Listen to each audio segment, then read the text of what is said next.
dipimpin langsung oleh moderator kita pada hari ini, Rahmat Andre. Kepada Rahmat Andre, kami persilahkan.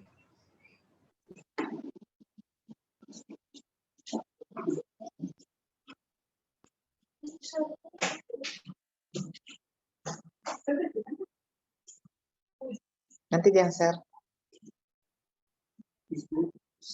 CV-nya ada. Oh, udah kasih CV. Oh ya, oke dah. Dia direktur ya dulu. Teh. Halo.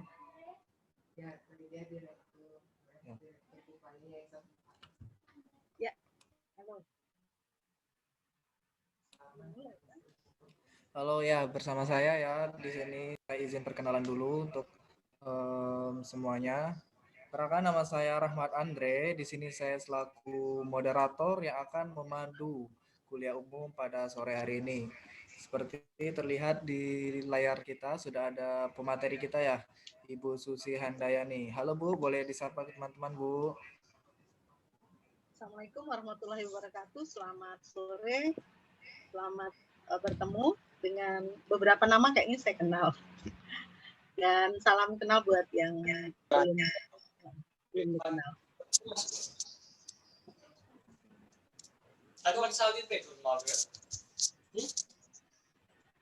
Suara saya terdengar ya? Kedengaran. Baik. Ibu itu dipantau. Kedengaran? Sudah nyapa.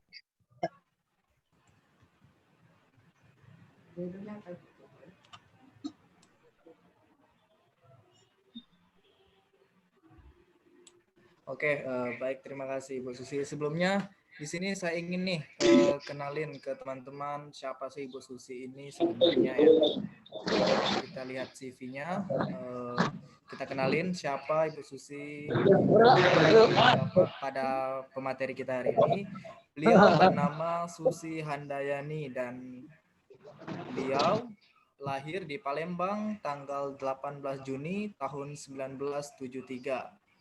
Nah, beliau juga tinggal di Jalan Kesehatan Udah dipanggil? Angkot Bawah, Bengkulu. Nah, ini ada CV dari beliau.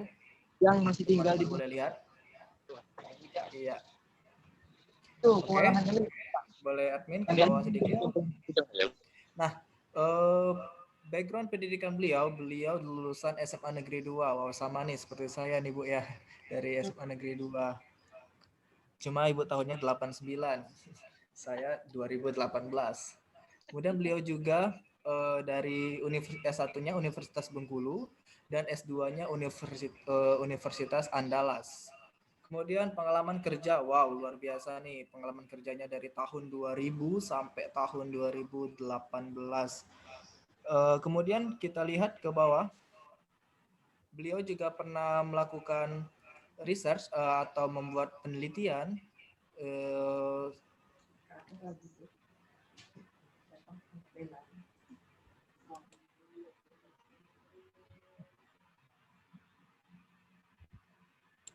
Nah, di sini beliau terlihat banyak sekali ya penelitiannya ya, udah sampai 15 penelitian, bahkan sampai 15 kegiatan. Terus juga beliau juga membuat modul dalam negeri maupun luar negeri, dan yang paling terpenting pengalaman training beliau sudah mengisi pemateri di luar negeri maupun dalam negeri, mulai aktif dari tahun 2001 hingga 2014. Kemudian tidak pernah lupa, dan beliau sendiri adalah founder dari organisasi PUPA.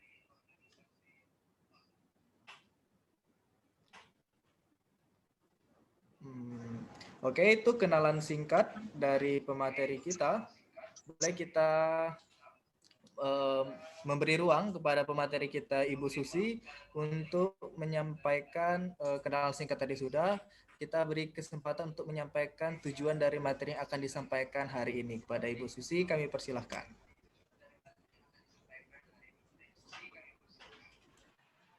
Baik, terima kasih.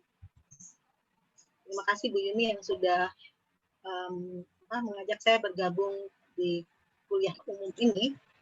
Sama-sama. Oke, saya diminta untuk menyampaikan atau bersama-sama untuk memahami tentang perlindungan perempuan dan anak dari kekerasan. Jadi tentu tujuan yang ingin kita capai adalah bagaimana teman-teman atau ibu bapak memahami tentang kekerasan itu sendiri, kekerasan terhadap perempuan dan anak, kemudian juga memahami tentang perlindungan, kemudian mungkin sedikit bisa mengetahui beberapa langkah-langkah untuk melakukan perlindungan. Mungkin tujuan dari kegiatan. Oke. Itu belum. Itu Mas tujuan dari kegiatan kita. Ini berdengung ya? Oke. Ya. Oke. Ya, itu penyampaian tujuan singkat materi yang akan disampaikan. Selanjutnya kita masuk narasumber akan menjelaskan metode partisipatif yang dibutuhkan selama 2 jam dalam kuliah umum ini. Kepada Mbak Susi yang sampaikan tentang metode partisipatif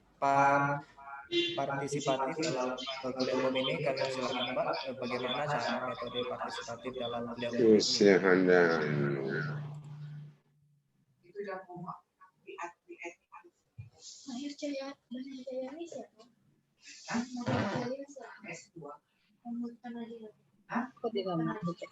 Baik, yang saya maksud dengan metode partisipatif adalah walaupun kita online, kan kalau online bukan berarti kita nggak bisa interaksi ya. Jadi beberapa metode misalnya nanti akan ada games, kemudian ada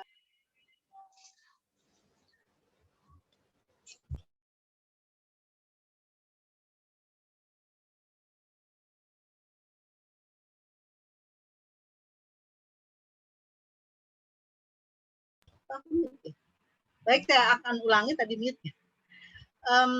Metode partisipatif yang saya maksud di sini adalah bagaimana partisipasi.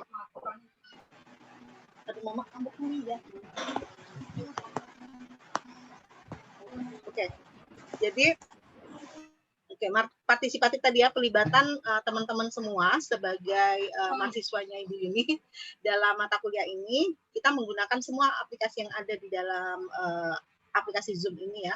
Misalnya terkait dengan kuis, kemudian kalau memungkinkan misalnya kita diskusi di beberapa room, tapi kalau tidak memungkinkan kita mungkin bisa diskusi di grup yang besar ini gitu ya.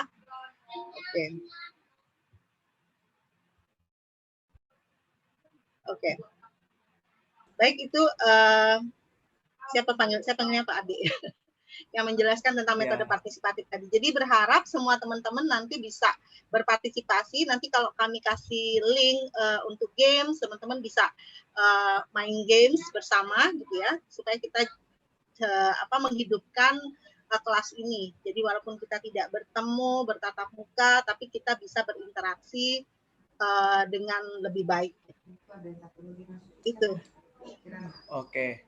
Kayaknya banyak sekali ya kegiatan menarik yang diberikan oleh Ibu Susi ini, diawali dengan pemberian tujuan apa dalam pemateri yang akan disampaikan, kemudian menjelaskan bagaimana sih metode partisipatif dalam kuliah umum ini, dan bakal ada games yang menarik yang akan ditampilkan dalam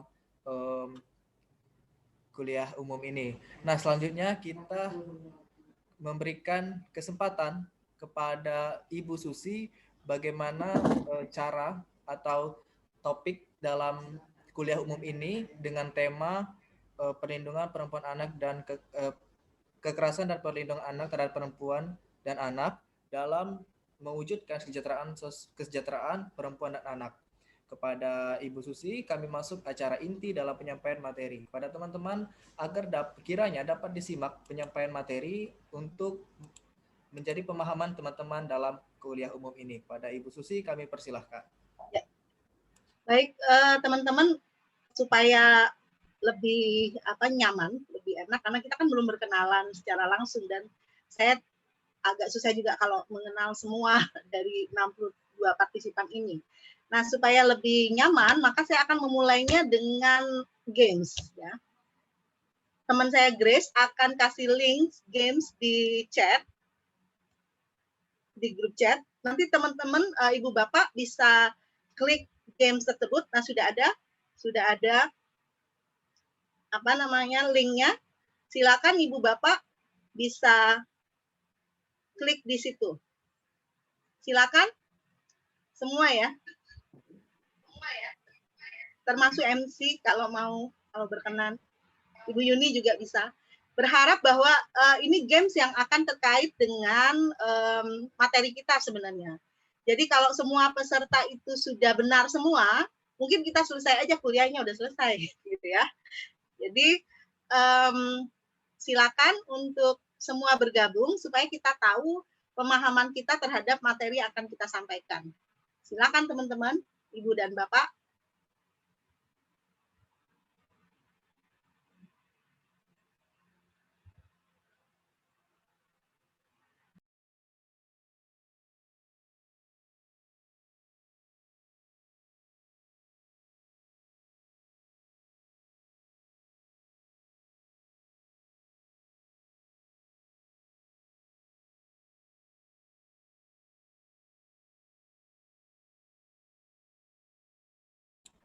Oke nih teman-teman, udah ada tuh link gamesnya, boleh diikutin kuis dari Mbak Susinya. Oke, kayaknya ini harus login ke akun Gmail ya.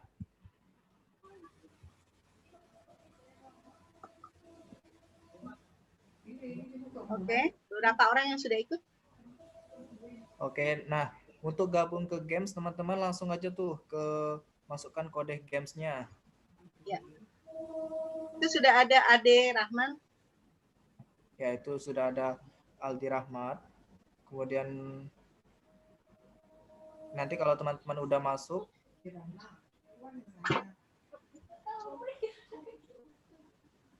ini kayak game Kahoot ya Mbak ya?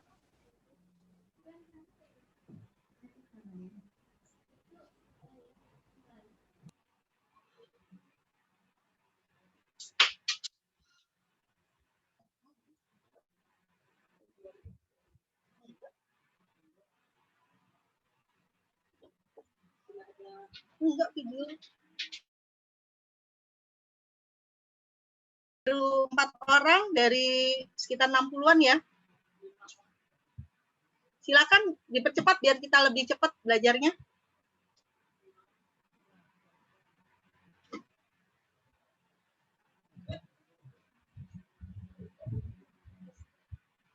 Ini minta kode apa nih Mbak? Ini kodenya tuh dimasukin tuh. 91432 914362.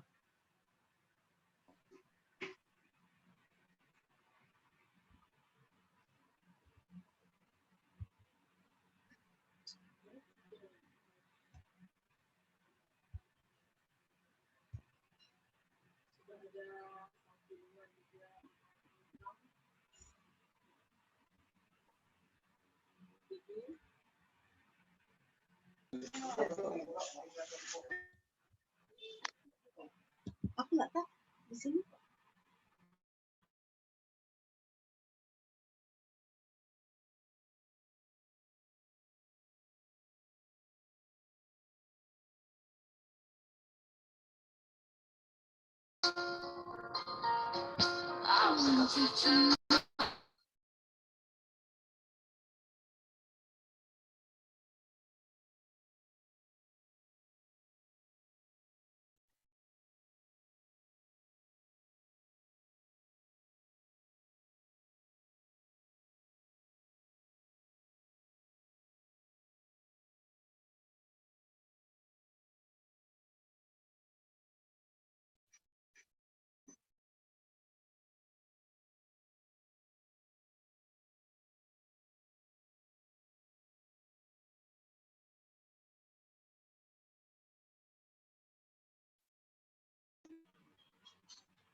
Oke, yuk.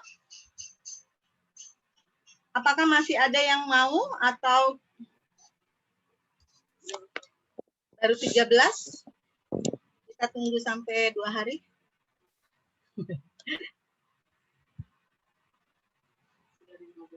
15. Ibu Yuni nggak ikut?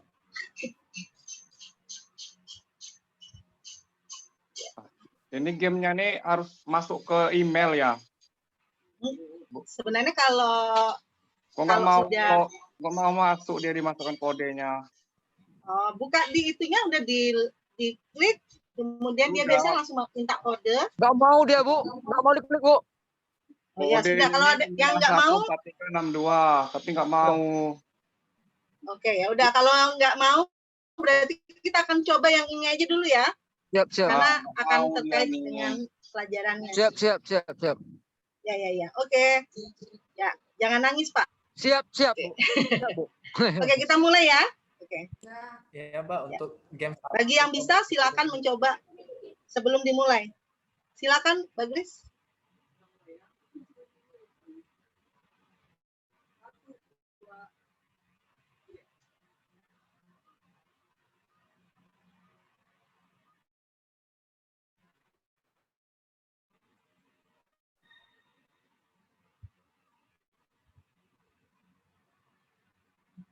Oke, silakan teman-teman. Fokus di layar handphonenya ya.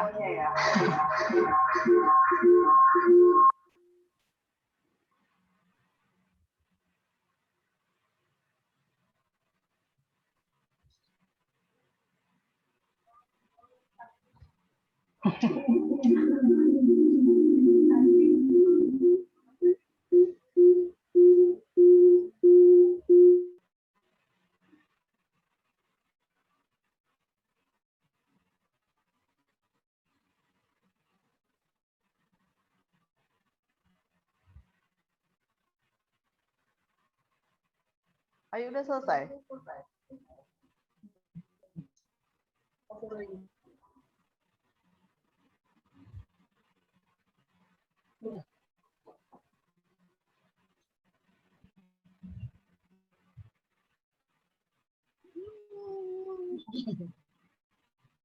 Bisa keluar ya? Oke. Oke, nih, Baik. Mbak, udah quiznya ya. Sudah selesai nih. kan? Iya. Saya quiznya ya. Boleh Oke, jadi diumumin, dari Mbak, Kenapa? peringkat satunya siapa? Boleh diumumin peringkat satunya siapa? oke, peringkat satunya aku. Benar semua. Itu lagi itu si apa? Co-hostnya Grace lagi disconnect, jadi nggak bisa lihat. Oke. Mana? Nggak muncul. Muncul kan di layar? Belum. Double klik to enter full screen. Oke. Nah ini Iya. rankingnya ya. Jadi karena Pak. saya buat soal ya. Oh iya. Kemudian ada Kirana ya, Kirana. Kirana nih, waduh Kirana. Yang Ada Kirana, terus ada siapa? peringkat Rati. 3 ada Rati. Ya, Ya, ada peringkat Rati. 4 ada peringkat 4 ada Aldi Rahmat nih. Peringkat ke-5 ada Rehan. Peringkat ke-6 ada Arpia dan peringkat ke-7 ada Melda, peringkat ke-9 Kamila, 10 Joylanda, 9 Joylanda dan 10 Alexander. Wow, ini rata-rata anak. Oke, tepuk tangan dulu. Tepuk tangan dulu nih untuk yang udah di awal udah memberi pemahaman ya, sudah skornya yang tinggi. Ya, baik. Mas moderator, boleh aku langsung ini ya, langsung paparan ya. Oh iya Mbak, silakan Mbak. Kita Aku share screen sendiri ya. Ya boleh. Tolong di stop screen di mana? Baik, teman-teman, tadi ada 25 orang yang ikut dan bersyukur 10 orang itu bisa di atas 70% ya. Berarti sebenarnya materi ini mungkin bukan sesuatu yang baru untuk teman-teman. Terutama ada Andes nih. Andes nih Peksos saya tahu. Dia langsung praktisi bekerja di lapangan. Terus siapa lagi tadi ya di sini ya? Saya kenal-kenal. Robi ya, Robi Darwis, terus siapa lagi tadi? Siap, Mbak. Oke, terus siapa lagi tadi ya? Kalau Desi Afrita itu dosen dan dulu aktivis. Terus siapa yang saya kenal ya? Oke. Baik teman-teman. Artinya kita di sini sebenarnya belajar bersama ya. Jadi bukan berarti yang saya paling paham. Oh, sorry. Video saya nggak ada ya. Oke. Ya, berarti di sini kita akan berbagi belajar bersama sebenarnya, berbagi pengalaman, berbagi pengetahuan sesama kita, karena sebenarnya kalau udah tingkat pasca sarjana kan sebenarnya kita semua adalah orang dewasa yang belajar secara pendidikan orang dewasa, artinya saling menghargai, saling menghormati, semua kita punya pengalaman, semua kita punya pemahaman terhadap materi yang disampaikan ya. Jadi ini prosesnya adalah berbagi. Oke, saya akan share screen. Tapi kok saya nggak bisa share screen? Nggak bisa tapi. Ya udah Grace aja. Saya nggak bisa share.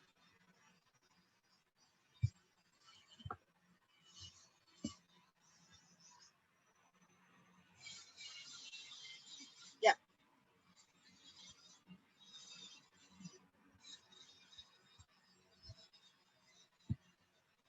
Teman-teman sudah lihatkah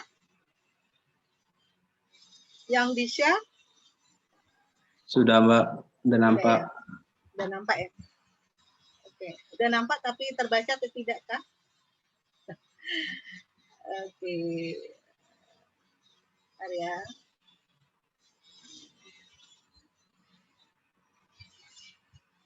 Oke, kita mulai dari next. Ini judulnya Perlindungan Perempuan Anak dari Kekerasan. Next, please.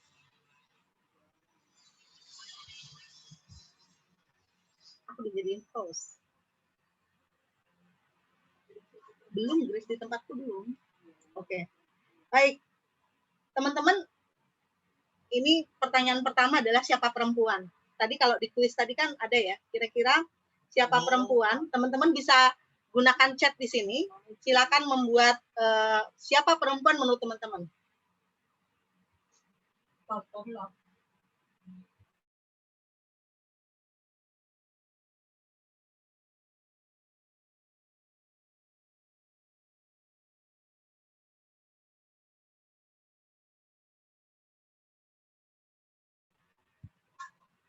Ayo teman-teman, silakan diisi chatnya. Apa yang teman-teman pahami tentang perempuan itu apa sih? Oke. MC memiliki payudara, ovum, dan vagina. Silakan yang lain.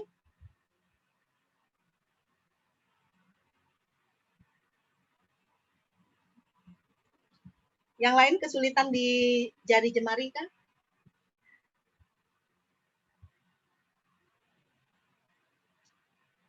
Oke, tadi kita bersepakat bahwa kita belajar partisipatif ya, jadi semuanya adalah berpartisipasi, supaya nggak satu arah.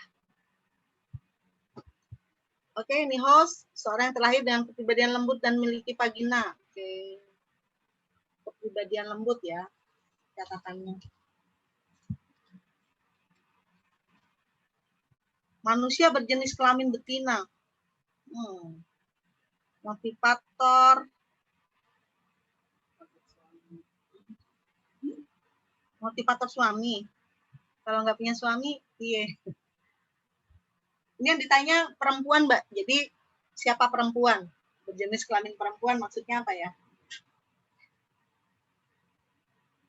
Oke. Sudahkah? Tidak ada lagi yang ingin menjawab.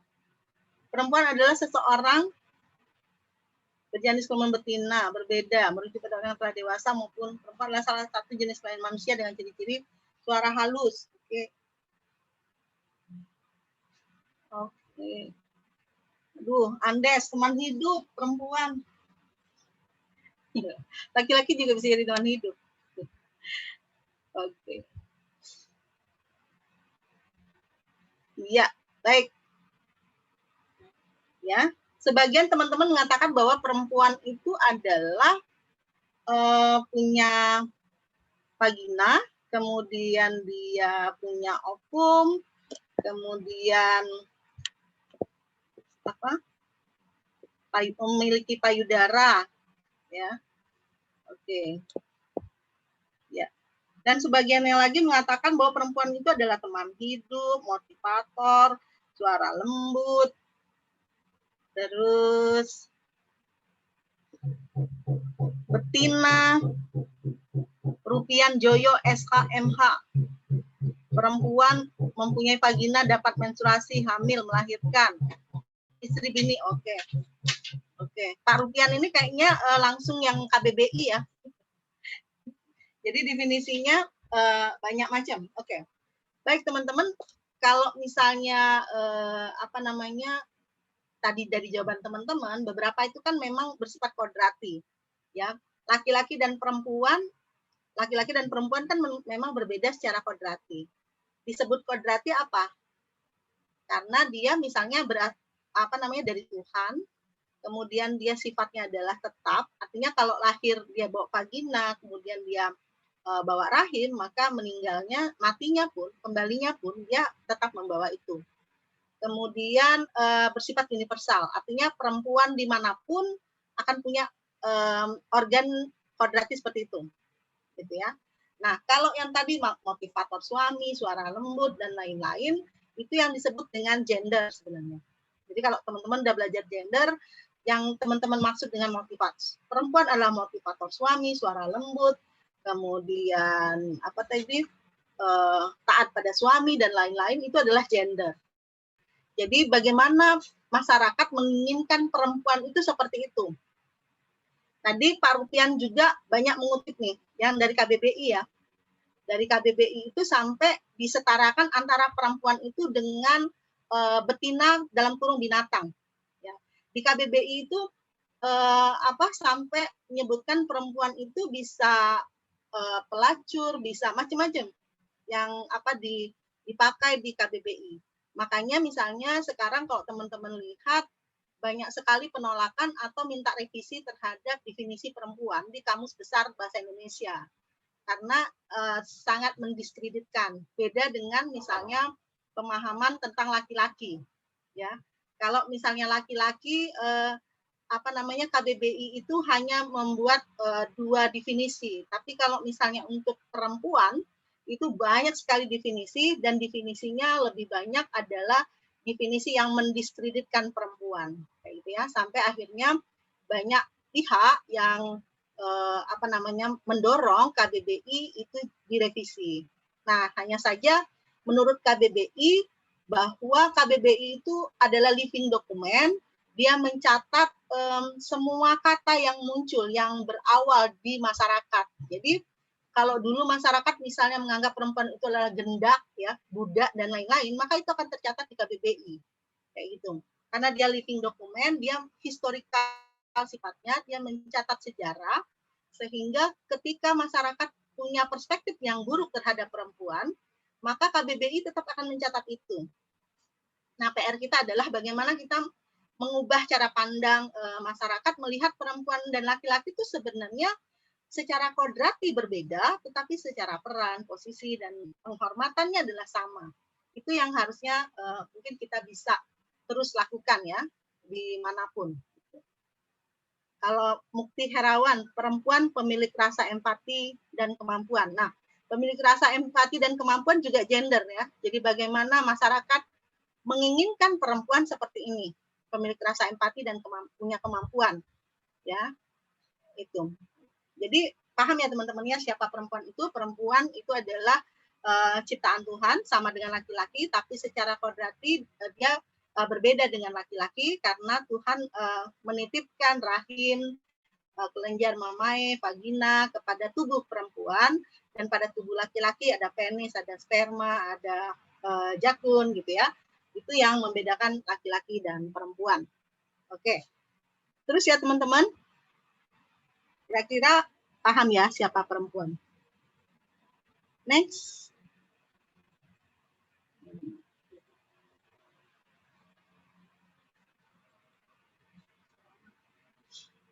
Oke. Nah, kalau anak, siapa anak menurut teman-teman? Silakan gunakan chat lagi, atau kalau ada yang mau langsung ngomong juga boleh. Bisa gunakan raise hand untuk bicara, atau gunakan chat untuk berinteraksi. Belum ada yang raise hand ya? Atau ini pada tidur semua kah? Di chatnya nggak ada. Perempuan adalah tiang negara. Nah, ini lagi. Oke. Anak adalah yang berusia di bawah 18 tahun, Bu. Oke. Anak 0 sampai 18. Oke. Terus apa lagi? Siapa lagi nih? Oke. Anak adalah, oke. Oke. Ada juga yang belum menikah ya. Oke. Baik. Jadi sebagian besar teman-teman udah paham ya, kalau anak itu sebenarnya kalau dalam definisinya kan udah clear di Undang-Undang Perlindungan Anak ya. Dari Undang-Undang nomor 22 sampai nomor 35 itu menyatakan bahwa anak adalah seseorang yang belum berusia 18 tahun termasuk bayi dalam kandungan. Ya. Jadi termasuk bayi dalam kandungan itu adalah anak. Itu teman-teman bisa buka di Undang-Undang Perlindungan Anak. Kalau Edda Mizi, anak adalah orang dalam perkara anak nakal yang telah mencapai umur 8 tahun tetapi belum mencapai umur 18 tahun dan belum pernah menikah. Maksudnya apa nih Pak ya? Anak adalah orang dalam ABH ya. Kalau ABH kan anak berhadapan dengan hukum ya, atau berkonflik hukum. Kalau dia pakai SPPA berarti dia pada proses penanganannya kan yang 14 tahun. Kalau dia pakai Undang-Undang SPPA yang lama kan dulu memang dia di bawah 8 tahun yang nggak boleh diproses. Tapi kalau yang baru kan yang 14 tahun ya. Kalau dia belum berusia 14 tahun, maka proses hukumnya kan dia tidak dimasukkan ke proses hukum. Ya. Oke. Anak adalah hasil kerjasama. Oh, kerjasama. Ini pada proses produksinya ya Pak. Pertanyaannya adalah siapa anak? Jadi berdasarkan Undang-Undang Perlindungan Anak. Jadi kita kan harus melihat rujukannya ya. Nah, kalau belum menikah, sebenarnya kalau Undang-Undang Perlindungan Anak belum menikah atau tidak menikah, dia tetap anak kalau dia belum berusia 18 tahun. Tapi ini adalah Undang-Undang Pemilu yang kalau anak misalnya orang yang sudah berusia 17 tahun ya boleh memiliki hak untuk memilih gitu. Kemudian kalau dia belum 17 tapi dia sudah menikah maka dia dianggap dewasa ya. Jadi perbedaan undang-undang tersebut ya sesuai dengan kayaknya sih sesuai dengan ini kepentingan ya. Nah, padahal yang harus kita rujukan adalah Undang-Undang Perlindungan Anak karena dia adalah undang-undang yang khusus.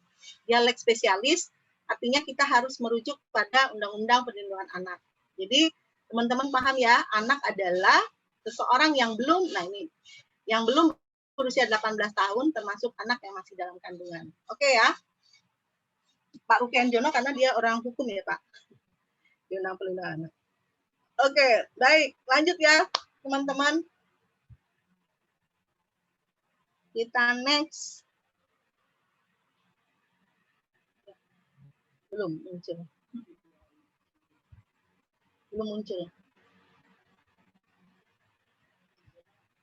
Di saya belum muncul. Oke. Ini perlindungan. Ya. Perlindungan itu kan banyak rujukannya ya. Ada yang kalau di Undang-Undang Nomor 23 itu adalah upaya untuk memberikan rasa aman kepada korban yang dilakukan oleh pihak keluarga, advokat, lembaga sosial, kepolisian, kejaksaan, pengadilan, atau pihak lain, baik sementara maupun berdasarkan penetapan pengadilan. Nah, kalau perlindungan anak, dia terkait dengan menjamin dan terpenuhinya hak-hak anak agar dapat hidup, tumbuh, berkembang, dan berpartisipasi secara optimal sesuai dengan harkat dan martabat kemanusiaan, serta mendapat perlindungan dari kekerasan dan diskriminasi tentang perlindungan anak ya. Nah, unsur-unsurnya adalah segala upaya kegiatan, kemudian dia memberikan rasa aman, kemudian dia menjamin hak perempuan dan anak, dan diberikan oleh negara, keluarga, advokat, lembaga sosial, atau pihak lain. Nah, tadi pertanyaan tadi kan kalau nggak salah unsur perlindungan ya. Berikut adalah unsur perlindungan kecuali. Nah, kecualinya itu kan yang saya buat diberikan hanya oleh negara. Padahal konteks perlindungan dia harusnya bisa diberikan oleh semua pihak ya, negara, keluarga, advokat, lembaga sosial atau pihak lainnya.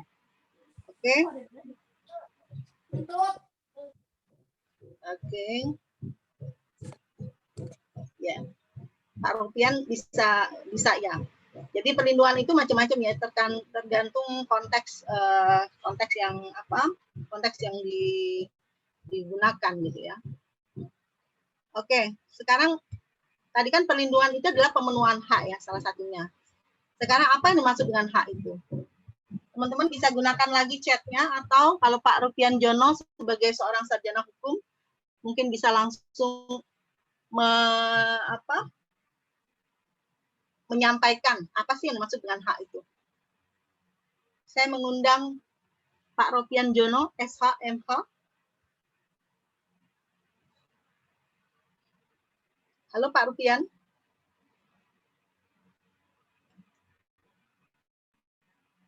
Halo Pak.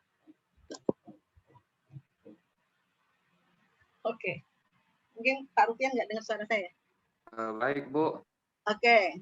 Silakan Pak, apa yang maksud dengan hak? Sebenarnya hak itu setiap orang mempunyai hak ya, Bu.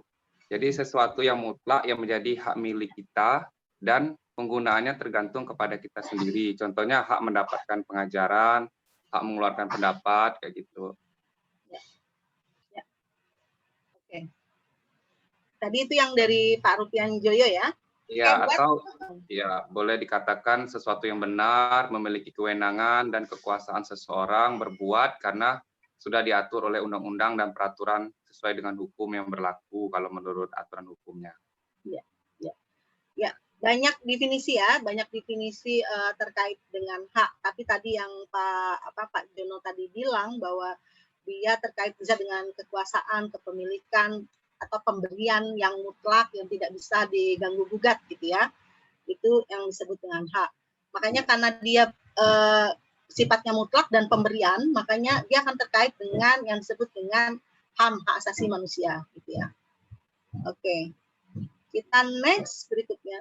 Nanti teman-teman bahan bacaannya sudah saya berikan ke panitia, ke Ibu Yuni. Nanti bisa di copy ya.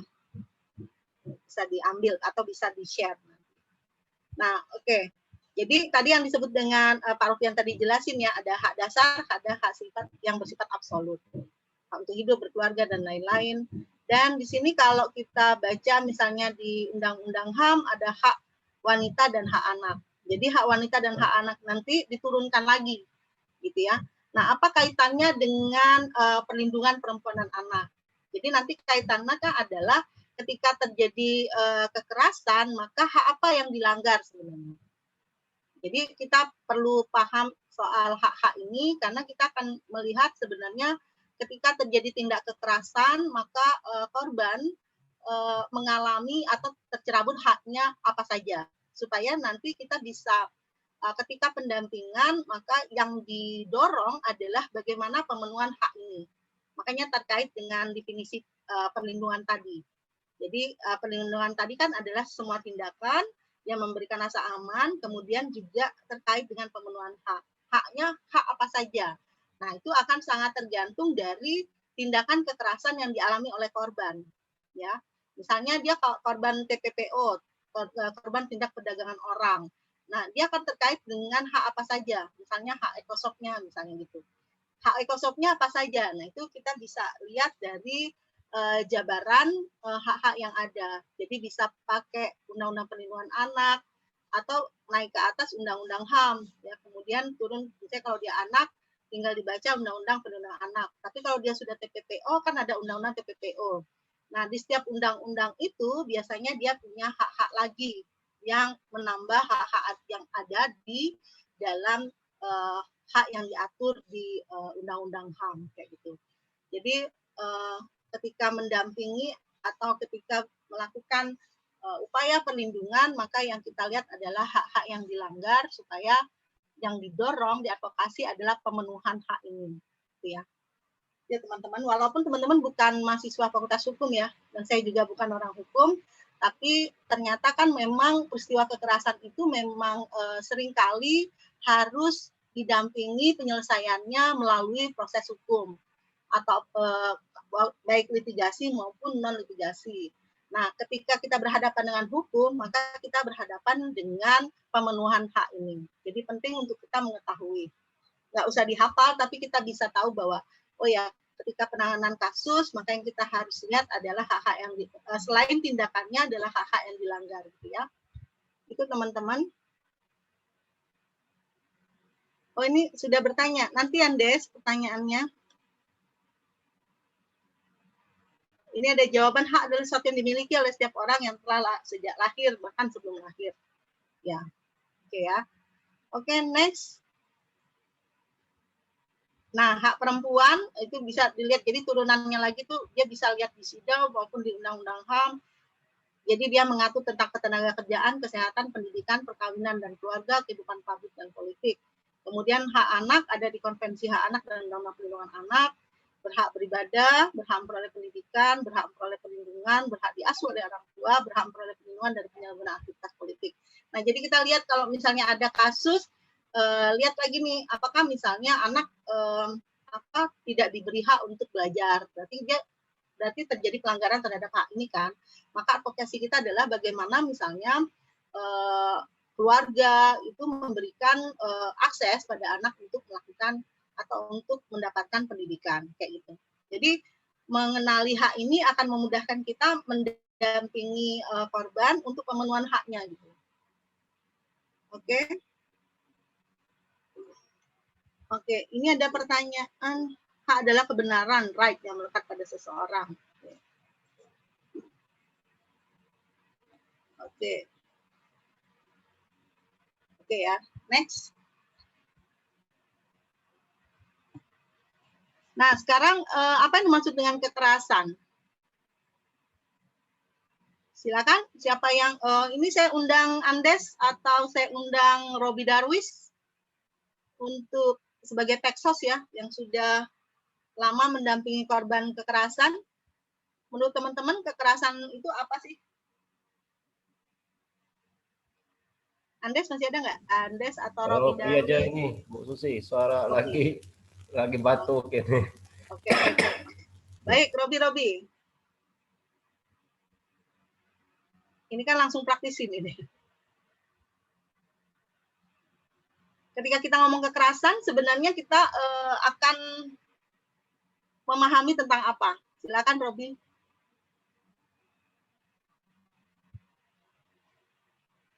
Edamizi sudah jawab, perbuatan seorang atau sekelompok orang yang menyebabkan cedera atau hilangnya nyawa seseorang atau dapat menyebabkan kerusakan fisik atau barang orang lain. Oke, yang lain, oke. Saya undang ini ya, Robi ya, untuk langsung open mic.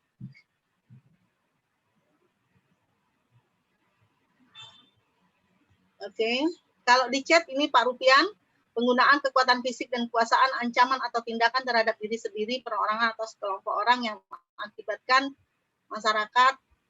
Cek. Oke, Robi, dengar? Cek satu. Dengar.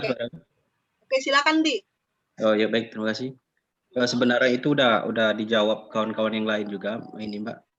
Saya menegaskan aja bahwa suatu kekerasan itu adalah di mana suatu kondisi yang menyebabkan cedera ataupun juga ternodanya baik psikis maupun psikososial seseorang. Ya. Itu garis besarnya, Mbak. Oke. Jadi unsur kekerasan kalau demikian apa aja? Bisa dilakukan melalui ya tadi fisik, berarti melakukan dengan melalui benda-benda keras atau menggunakan perantara ataupun juga alat-alat kayak gitu. Ada juga yang bersifat ketika misalkan dalam kondisi orang anak korban, di mana misal anak korban itu mendapatkan suatu perlakuan yang tidak baik, ditambah lagi mendapatkan ibaratnya stigma, itu merupakan suatu bentuk kekerasan psikososial namanya itu, lebih kepada emosionalnya kayak gitu. Mungkin itu. Baik, Kalau kita definisinya, jadi definisi kekerasan itu kalau diambil dari pasal 1 deklarasi penghapusan kekerasan terhadap perempuan, deklarasi PBB nomor 1 itu dia satu tindakan yang ini hampir sama ya dengan teman-teman, tapi teman-teman ini baru fisik dan psikis, padahal kan dia bisa kekerasan seksual. Ya, jadi tambahkan ini ada kekerasan seksual. Jadi kalau tidak hanya fisik, psikis, tapi juga kekerasan seksual. Nah, unsur kekerasannya selain ada korban, ada pelaku, juga ada penyerangan, ya kan? Ini yang teman-teman bilang. Penyerangan, kemudian dia berakibat. Jadi ada penyerangan itu bisa ke fisik, bisa ke psikisnya, bisa ke organ seksualnya. Kemudian dari penyerangan itu mengakibatkan dampak, ini tadi yang teman-teman bilang, kerugian, dampaknya. Dampaknya mulai dari memar, trauma, sampai pada kematian. Nah, kalau teman-teman psikolog mengatakan kalau kita bukanlah ahli psikolog, jangan menggunakan kata trauma atau stres, tapi gunakanlah gejalanya, karena yang kita lihat itu adalah gejala. Jadi misalnya dia tidak bisa tidur, dia tidak mau makan, dia mengurung diri. Nah, itu yang bisa kita tuliskan. Ya, misalnya memar.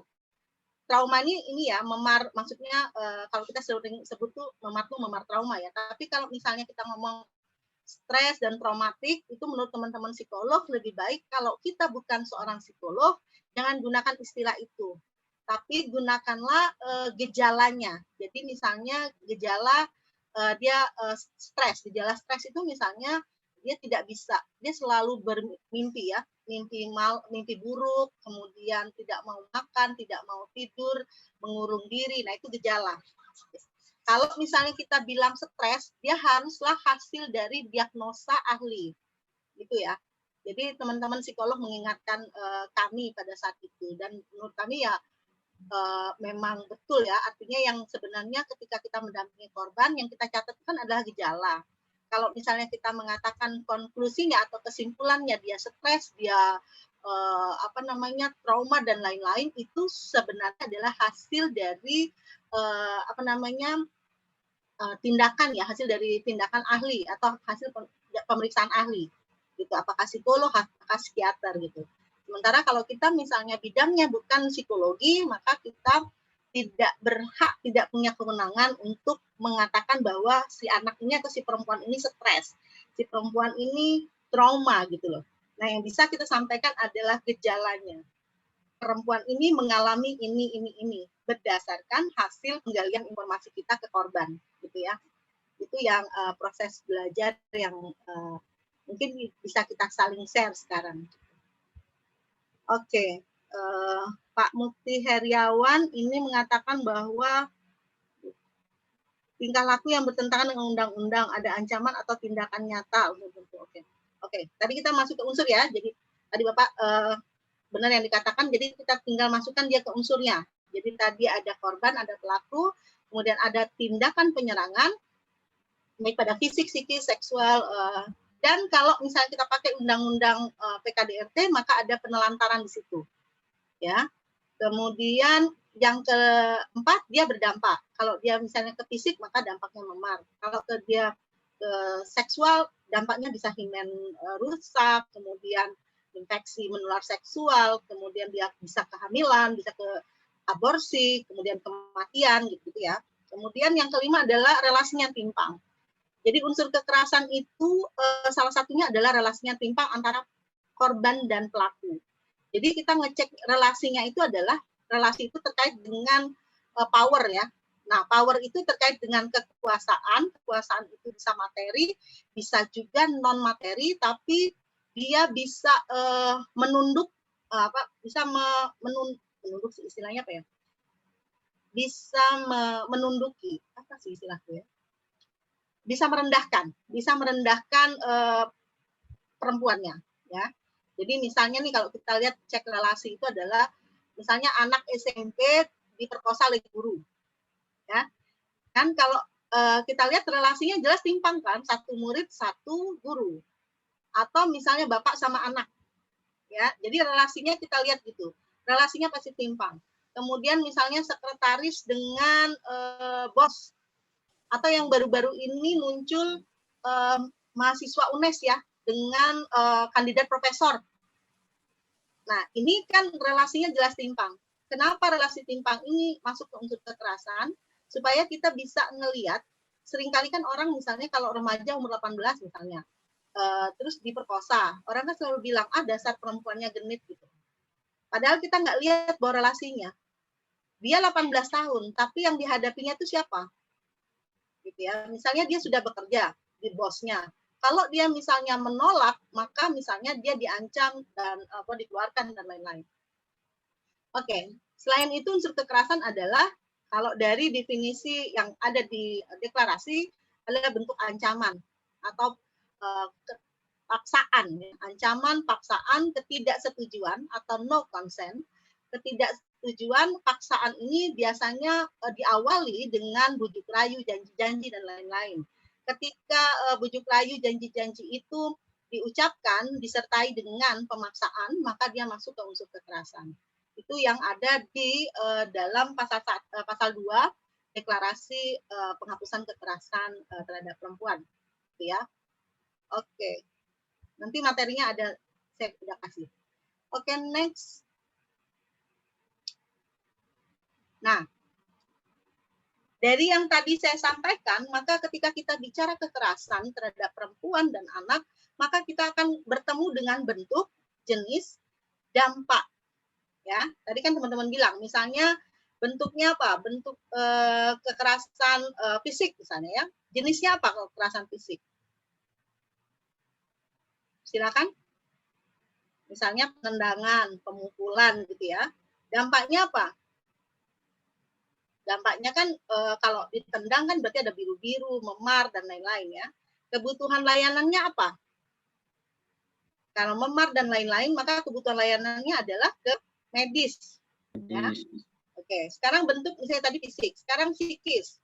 Psikis itu jenisnya apa aja? Jenis kekerasannya kalau bentuknya psikis. Stigma tadi, Mbak. Stigma itu dia kedampak ya.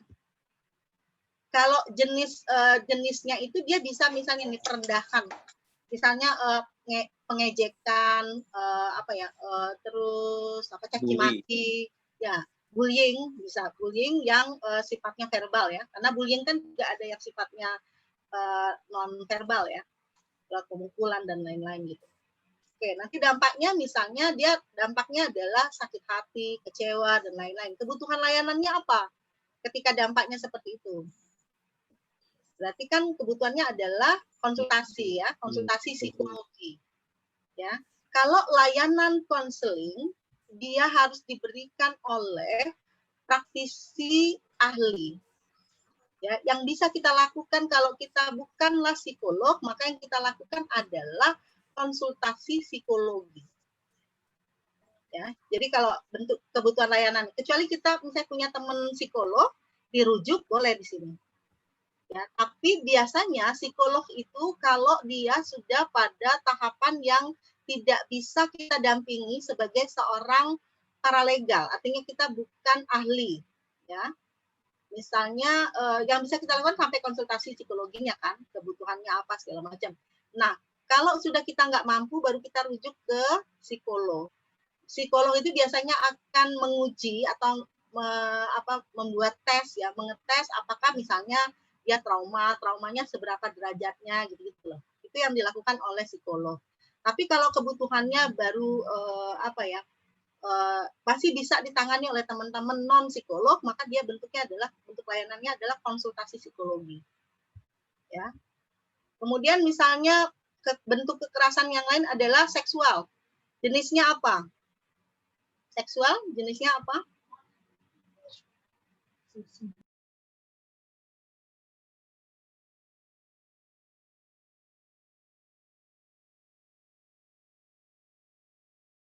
Yang seksual, misalnya bentuk seksual jenisnya adalah perkosaan, misalnya gitu ya. Kalau dampak perkosaan misalnya apa?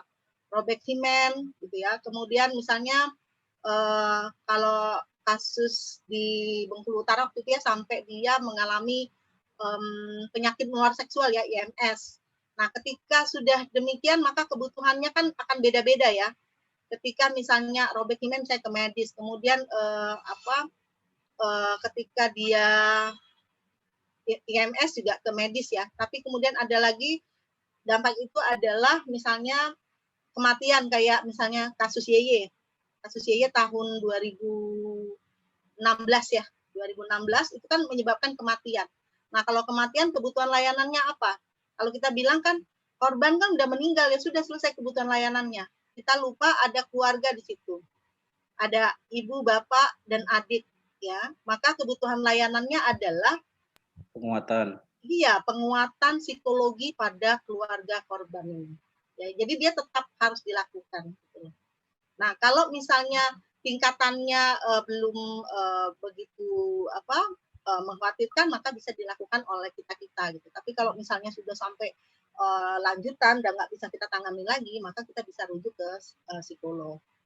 Nah, kemudian bentuk keempat, kalau dia KDRT, maka biasanya di Undang-Undang PKDRT itu ada bentuk kekerasan itu adalah penelantaran. Jenisnya apa? Penelantaran itu akan terkait dengan kegagalan atau ketidak terpenuhinya hak-hak dasar pada keluarga. Jadi misalnya hak kesehatan, hak tadi ya, hak kesehatan, kemudian hak pendidikan, kemudian pangan, sandang, dan papan, misalnya gitu.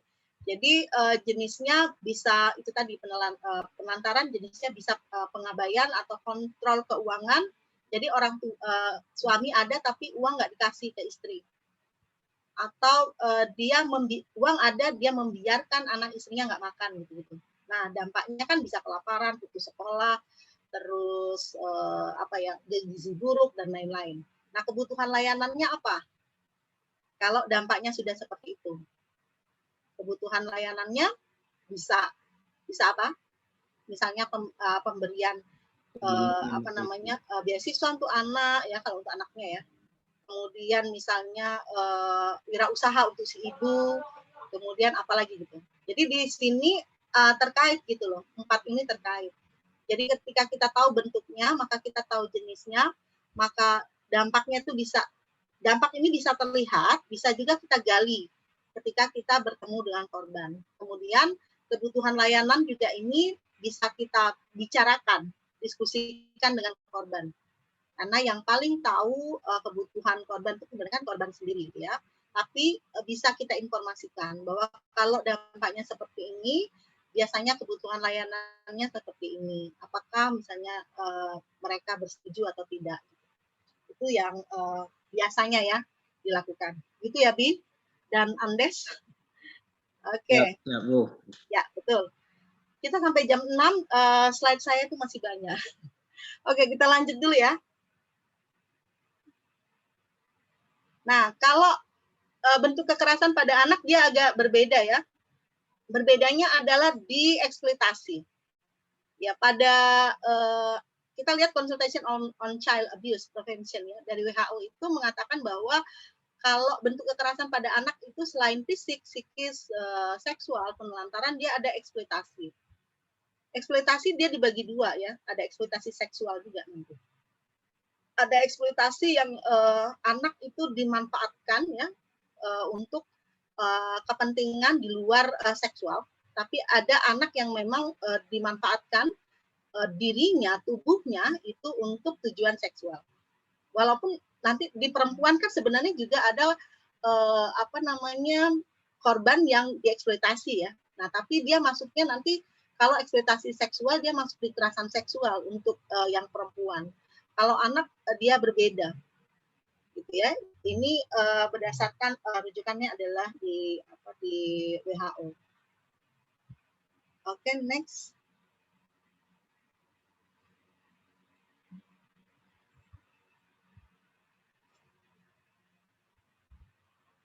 Next.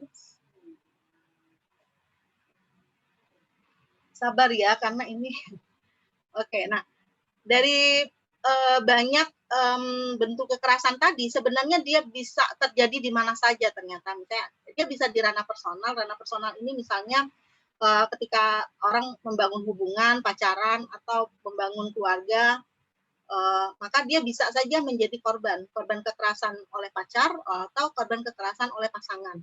Jadi ada yang disebut dengan biasanya disebut dengan KDP, kekerasan dalam pacaran, dan juga KTI, kekerasan terhadap istri. Ya, walaupun di undang-undang PKDRT personal ini tidak hanya perempuan, bisa juga laki-laki menjadi korban.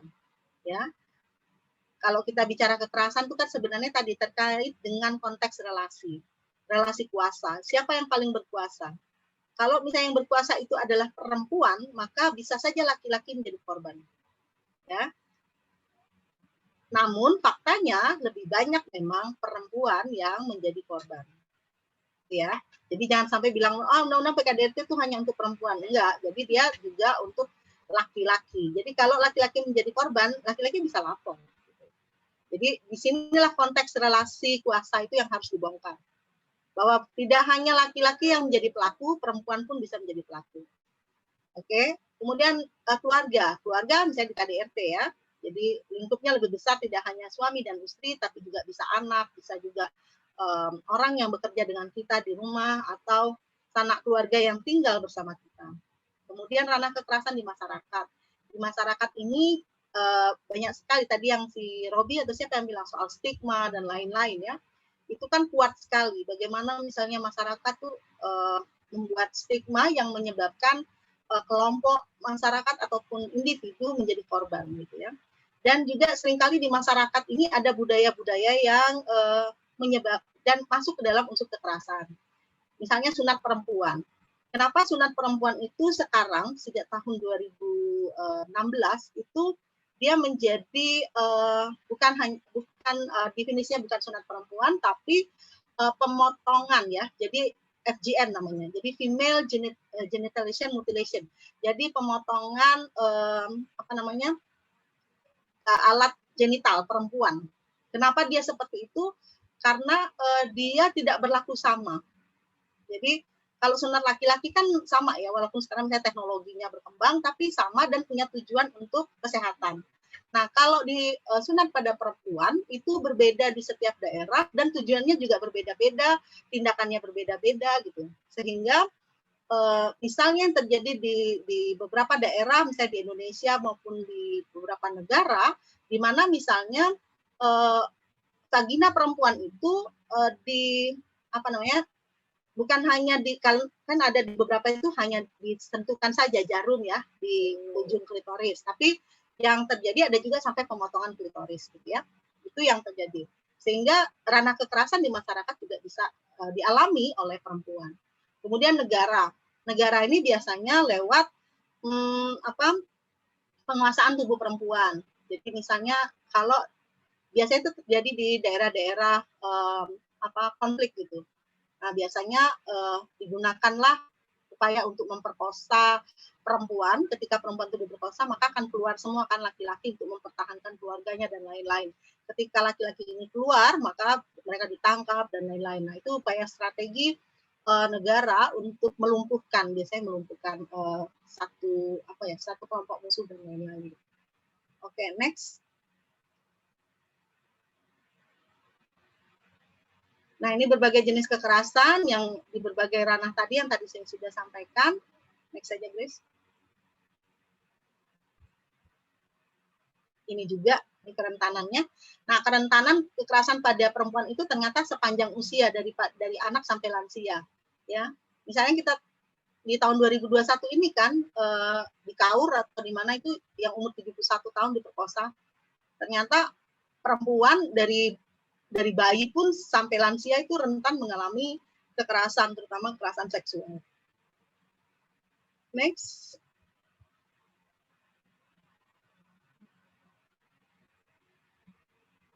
Nah, sekarang yang penting adalah sebagai teman-teman kan adalah mahasiswa pasca sarjana kesejahteraan sosial, maka apa yang bisa dilakukan untuk terlibat dalam perlindungan perempuan dan anak? Silakan teman-teman bisa di chat atau ada yang mau ngomong.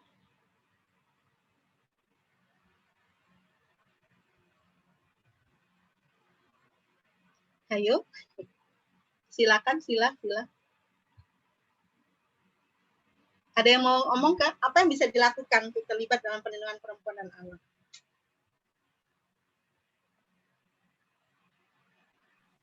Ada yang bisa tulis di chat?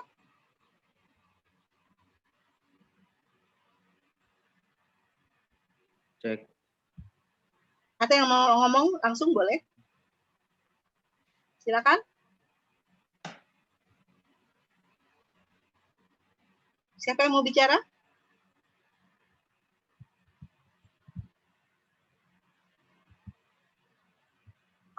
Halo. Halo, cek. Ya, Halo. silakan. Ya, Ah,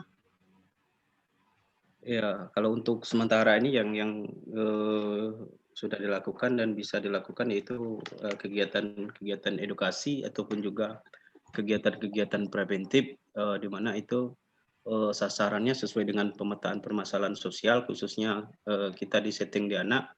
Palingan kita melakukan edukasi atau preventif di tingkat-tingkat sekolah, yaitu melakukan kegiatan-kegiatan mengenalkan apa itu bentuk-bentuk kekerasan dan langkah-langkah apa sebagai anak muda untuk menghindari ataupun juga jangan sampai terjerumus terhadap menjadi korban asusila maupun juga menjadi pelaku sebagai asusila. Mungkin untuk sementara itu yang sudah bisa dilakukan ruang lingkup di kabupaten wilayah tempat kita kerja, Bu. ya. Tapi Robi kan melakukan hal di luar itu ya, Bi? Kalau nggak salah. Kan sudah Ya. jadi pendamping, ya kan? Fasilitator. Ya. Terus apa lagi, Bi? Uh, Pendamping, fasilitator, mediator, apa lagi? Tortor itulah ya. ya, broker sebagai penghubung gitu. Iya.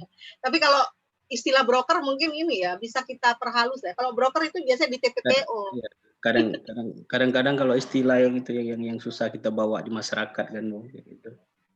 Iya, jadi sebenarnya kan dia mediator ya, penghubung, ya kan, antara korban dengan lembaga layanan, ya. Jadi itu yang mungkin kita harus pelan-pelan disampaikan informasinya. Kalau broker itu biasa istilah-istilah yang digunakan pada TPPO. Jadi proses pengiriman orang itu biasa pakai broker.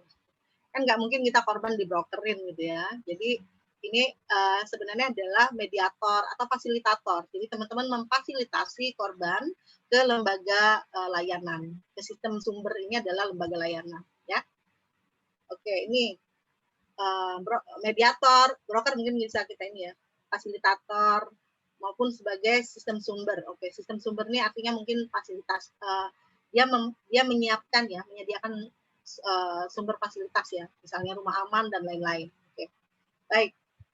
Baik teman-teman, next masih ada nggak?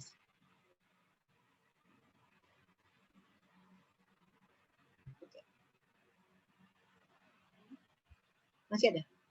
Habis ya? Oh boleh, belum. Itu tadi kan pada situasi pada anak, pada perempuan ya. Kalau pada anak, maka sebenarnya yang bisa dilakukan adalah tadi seperti Robi bilang, melakukan edukasi ya, atau melakukan mencoba mengobservasi, paling tidak mengobservasi implementasi konvensi hak anak. Ya, jadi itu mungkin yang bisa dilakukan oleh teman-teman pekerja sosial. Ya, selain yang tadi disampaikan tortor tadi, mediator, fasilitator, pendamping dan lain-lain di lapangan, tapi juga tadi Robi bilang melakukan pencegahan di sekolah dan lain-lain. Dan satu lagi mungkin peran yang bisa dilakukan teman-teman adalah sebenarnya monitoring implementasi konvensi hak anak. Jadi yang kita akan lihat tuh misalnya konvensi hak anak itu kan banyak ya, kemudian undang-undang perlindungan anak, kemudian kebijakan-kebijakan lain. Itu juga bisa kita lihat bagaimana implementasinya di daerah, apakah jalan atau enggak gitu. Supaya kita bisa melakukan advokasi untuk kebijakan yang bisa dipakai untuk pemenuhan perlindungan pada perempuan dan anak. Next.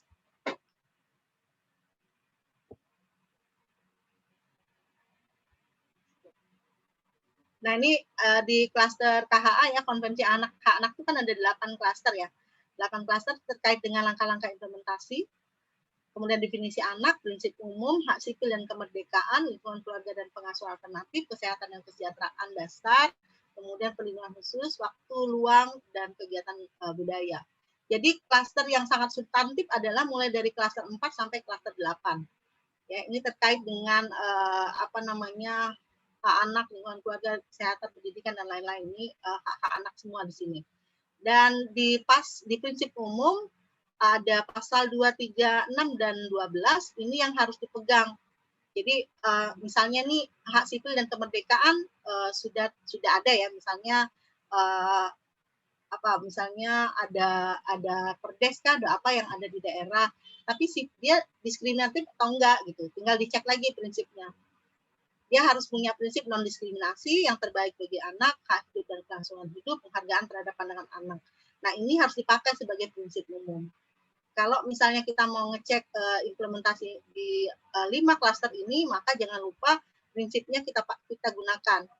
Jadi ketika kita ngecek pendidikan waktu luang untuk kegiatan budaya, apakah ini sudah berprinsip pada penghargaan terhadap pandangan anak? Atau jangan-jangan ini hanya dibuat saja sebagai program, kan sekarang kota layak anak tuh lagi penilaian, misalnya HPE dibuat tapi nggak menggunakan prinsip-prinsip KHA. Nah, ini kan harus kita tinjau kenapa ini nggak dipakai, kenapa ini terjadi. Nah, ini yang mungkin juga bisa dilakukan oleh teman-teman. Next.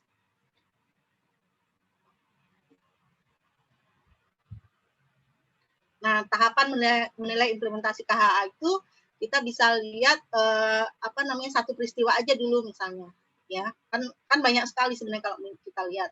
Tapi teman-teman bisa memulainya dari satu list peristiwa atau gejala kekerasan yang pernah terjadi. Misalnya ambil konteks satu daerah lah, misalnya apakah kota, apakah kabupaten atau kecamatan. Kemudian rinci jenis dan profil korban. Kemudian diskusi di mana saja kerawanan terjadi. Kemudian buat peta wilayahnya, buat simbolnya di mana saja pernah terjadi. Kemudian diskusikan kondisi korban tuh yang kalau di daerah tersebut dia seperti apa. Karena kan Bengkulu ini terkenal kasusnya nggak begitu banyak, tapi kondisi korban itu sangat parah. Jadi misalnya mulai dimutilasi, kemudian ada yang dibuang ya, kemudian ada yang kondisinya sangat parah gitu loh. Nah, kita bisa melihat kondisi korban ini, misalnya di satu wilayah itu memang misalnya jumlah kekerasannya misalnya nggak banyak 10, tapi misalnya dari 10 itu yang terjadi adalah femicide semua, jadi perkosaan yang disertai dengan pembunuhan kan gitu. Nah, ini kan jelas adalah kondisi korban yang sangat parah gitu. Dia 10, tapi semua korban itu dibuat mati oleh pelaku.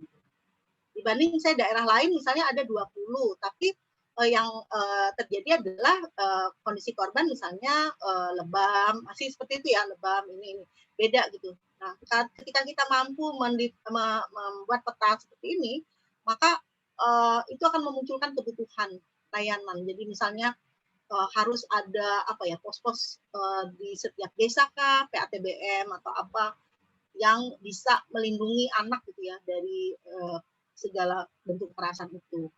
Kemudian yang terakhir adalah list peta lembaga layanan yang bisa diakses oleh korban. Jadi jangan-jangan misalnya di satu daerah itu kasusnya banyak, tapi layanannya nggak ada gitu loh. Nah, ini kan kalau misalnya seperti itu yang terjadi, maka yang bisa kita lakukan kan adalah mengadvokasi. Bagaimana lembaga layanan tuh harusnya ada di sini, karena kasus misalnya kekerasan pada anak tuh tinggi gitu. Nah, inilah kira-kira yang mungkin bisa dilakukan di samping tadi Robi bilang beberapa kegiatan atau aktivitas yang selama ini dilakukan. Oke, kalau nggak salah udah selesai nih. Next.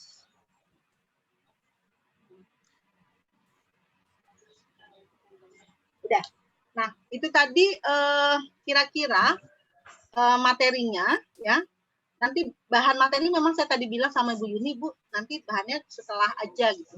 Yang penting kan kita paham dulu apa sih yang masuk dalam kekerasan, perlindungan, kemudian hak-haknya, bagaimana kita bisa melihat apakah itu kasus kekerasan terhadap anak atau bukan gitu. Kemudian apa yang bisa kita lakukan. Nah, saya punya 2 kasus. Apakah tadi kalau Bu Yuni bilang bagusnya di ini aja di kelas besar. Kelas besar saja, artinya tidak dibikin room ya. Nah, kita akan coba lihat ada 2 kasus ini, kita coba bahas kasus pertama, kemudian kasus kedua, kita diskusikan ya, sebelum kita tanya jawab. Baik ya teman-teman. Oke, saya minta tolong Grace lagi ya. Untuk kasus 1, Grace.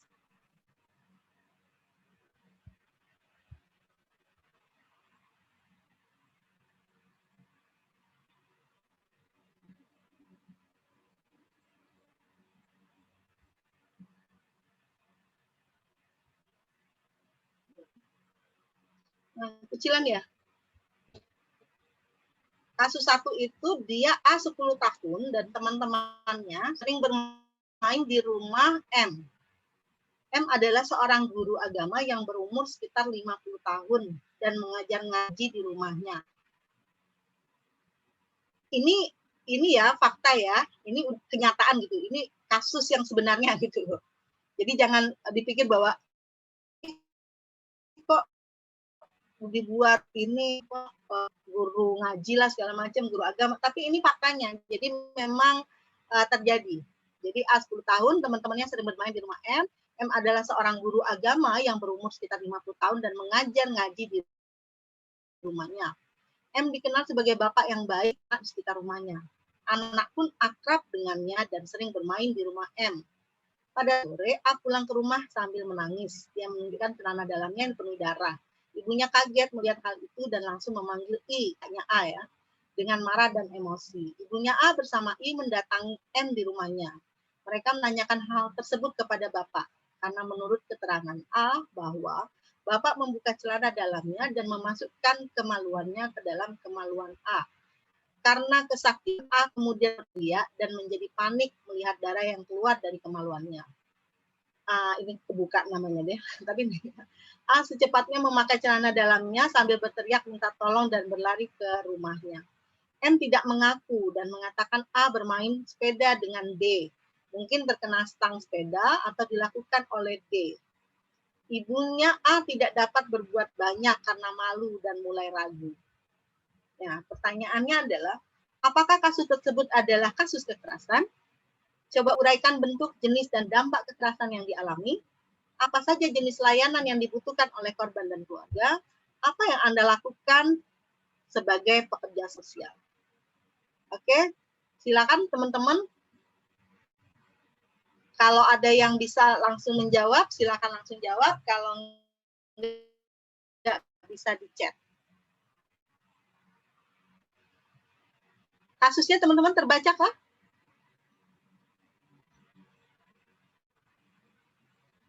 Oke, silakan dipikirkan 5 menit ya. Dari sekarang.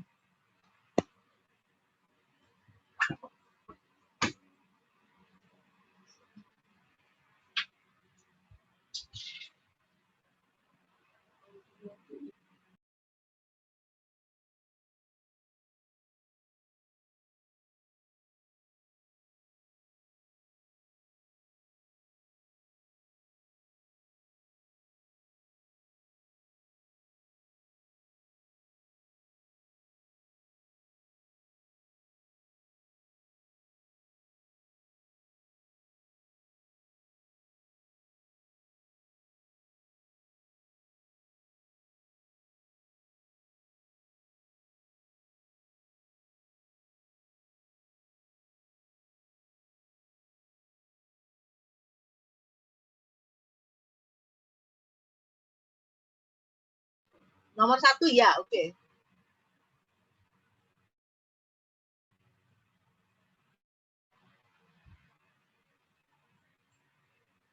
Ini kebalik ya. Bentuknya kekerasan seksual, jenisnya apa? Bentuk kekerasannya adalah bentuk kekerasan seksual. Jenisnya, kalau Mas ini kan kita belum, ini kan ini ya, ini berdasarkan keterangan anak membuka celana dalam memasukkan kemaluannya ya. Kalau misalnya di undang-undang di KUHP atau di Undang-Undang Perlindungan Anak, masuknya penis ke dalam vagina itu masuk kategori perkosaan ya. Maka jenisnya adalah perkosaan. Bentuknya kekerasan seksual, jenisnya adalah perkosaan. Kemudian dampaknya ini loh. Dampaknya kan kemaluannya berdarah atau vaginanya berdarah. Kalau murung, dia kan belum kelihatan di sini. Kalau Murung itu kan berarti estimasi. Dia kan nggak kelihatan di kasus ini. Ya. Nah, ini kan dia, ini kan yang marah dan emosi itu ibunya ya. Kalau si anak kan dia berdarah kesakitan, ya kan? Dampaknya dia kesakitan, kemudian berteriak panik, minta tolong dan berlari ke rumahnya, kan tidak mengaku. Jadi dampaknya itu dia kesakitan pada kemaluan ya. Maka kebutuhannya adalah, jadi dia ada kebutuhannya. Yang pertama adalah kebutuhan terkait dengan dampak kekerasan seksual yang dilakukan oleh M ya ke vaginanya, ke organ reproduksinya ya. Kemudian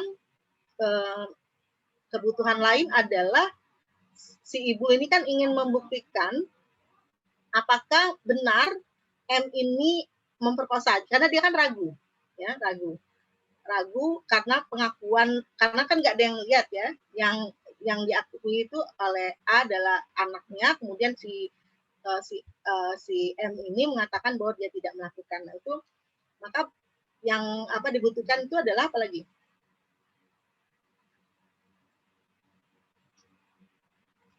Kejelasan proses hukumnya ya. Makanya misalnya kalau sebagai apa yang Anda lakukan sebagai pekerja sosial?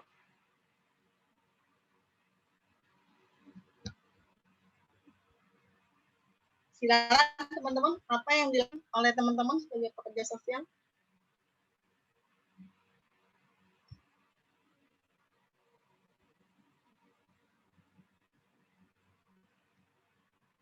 Yang pertama jelas misalnya mendampingi.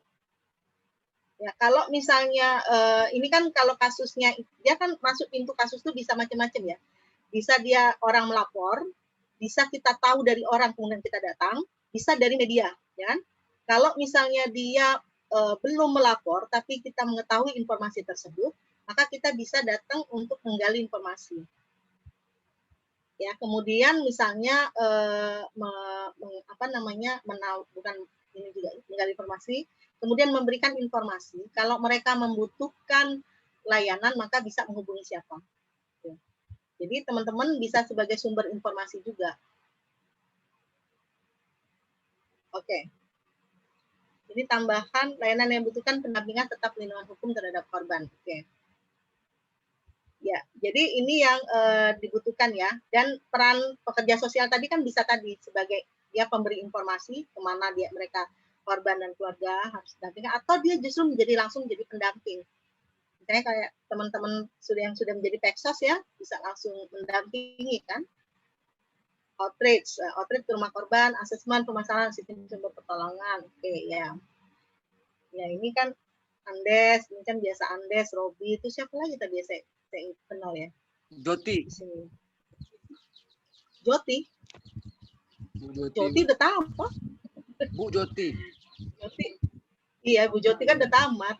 Iya, Bu. Yang di sini yang kuliah, Yang kuliah kayaknya Andes berdua sama Robi aja ya. Oke. Outreach ya, outreach artinya penjangkauan ke rumah korban, kemudian menggali permasalahannya, persoalannya apa, dan menggali kebutuhan, kemudian menginformasikan sumber-sumber pertolongan ya. Oke. Begitu kira-kira teman-teman ya.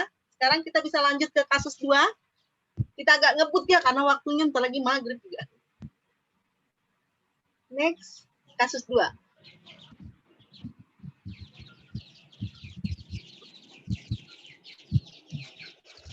Itu bunyi ayam siapa? Oke, kita lihat kasus 2 ya.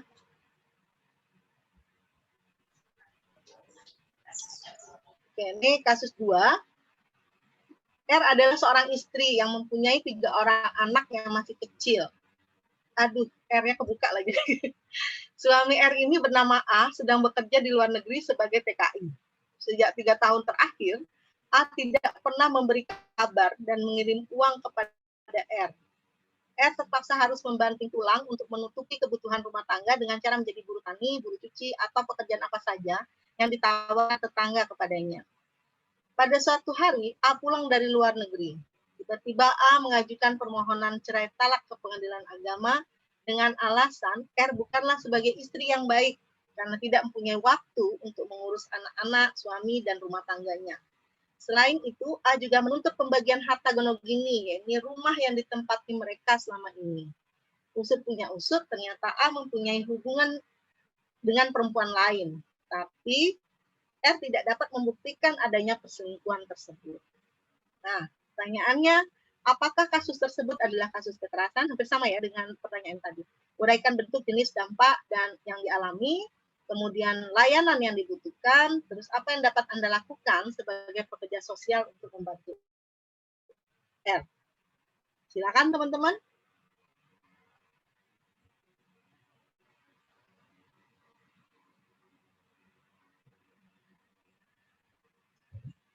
Ada yang mau langsung jawab? Boleh.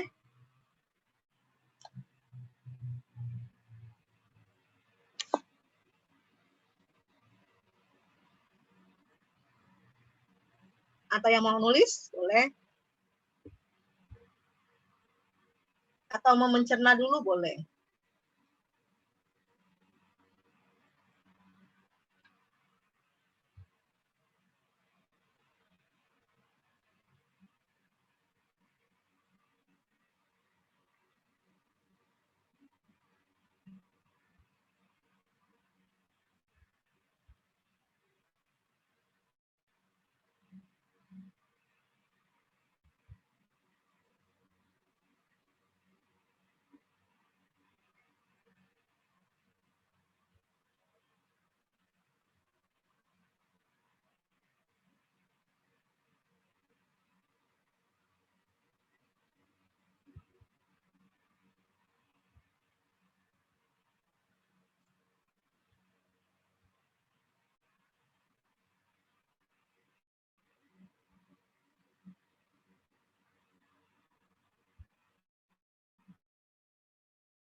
Halo, siapa yang menjawab? Mau jawab atau kita jawab bersama-sama? Oke, everyone in waiting room. Ya. Di waiting room nih, langsung bisa. Jawabannya ya. Coba uraikan bentuk, jenis, dampak kekerasan yang dialami oleh R.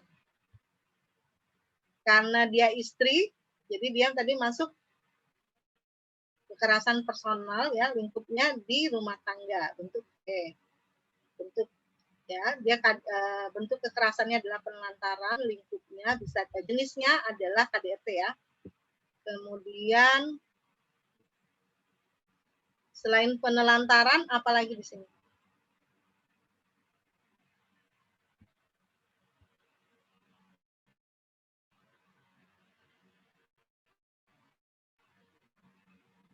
Oke. Terus dampak bentuk kekerasannya betul, bisa penelantaran, jenisnya bisa KDRT ya. Kemudian dampaknya dampaknya bisa psikologisnya Bu, psikologisnya bisa. ya. Oke, bisa. Bentuk bentuknya apa? Dampaknya ya, karena penelantaran tadi ingat ya, kalau penelantaran tadi dia kan bisa penelantarannya kan pengabaian atau tidak terpenuhinya hak-hak dasar tadi. Misalnya sakit hati, tertekan. Ya, oke lagi, apa lagi? Kesejahteraan. Dampak penelantaran tadi itu tadi ya. Tidak terpenuhinya tadi, tidak terpenuhi manfaat. Oke. Kebutuhan.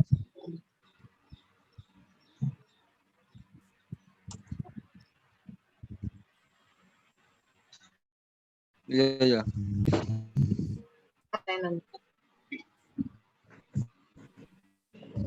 Apa jenis layanan itu?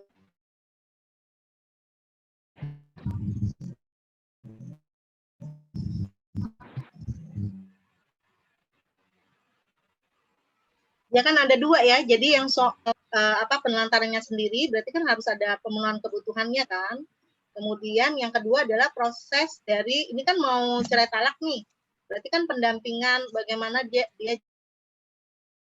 juga bisa apa namanya dilakukan suami. Jadi dia perlu pendampingan. Kemudian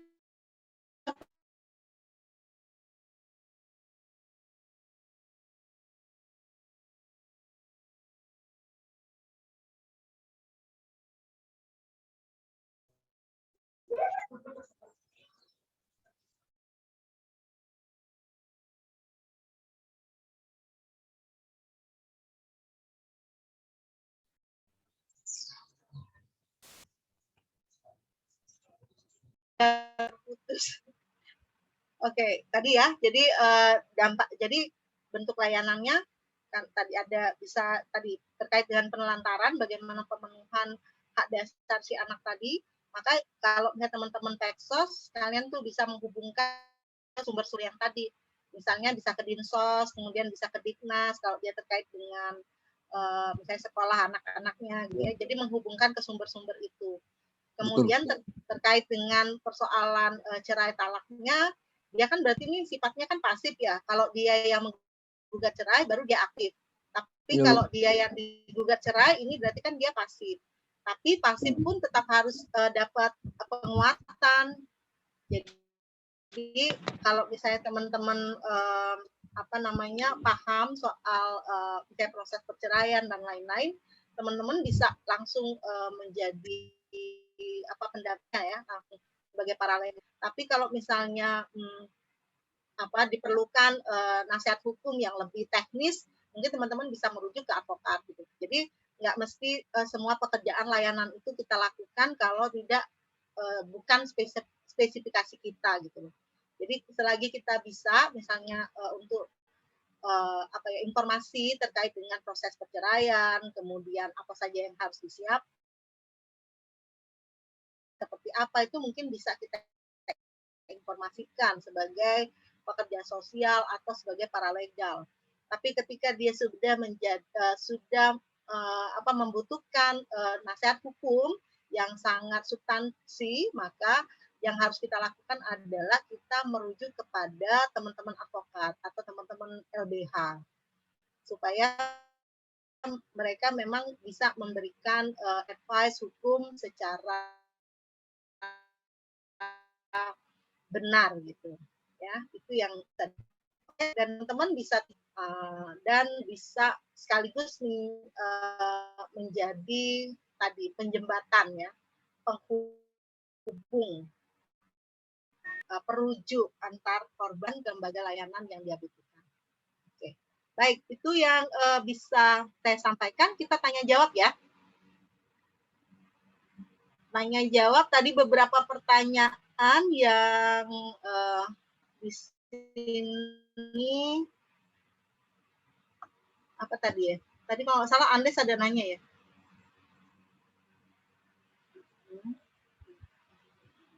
Oke, saya lupa.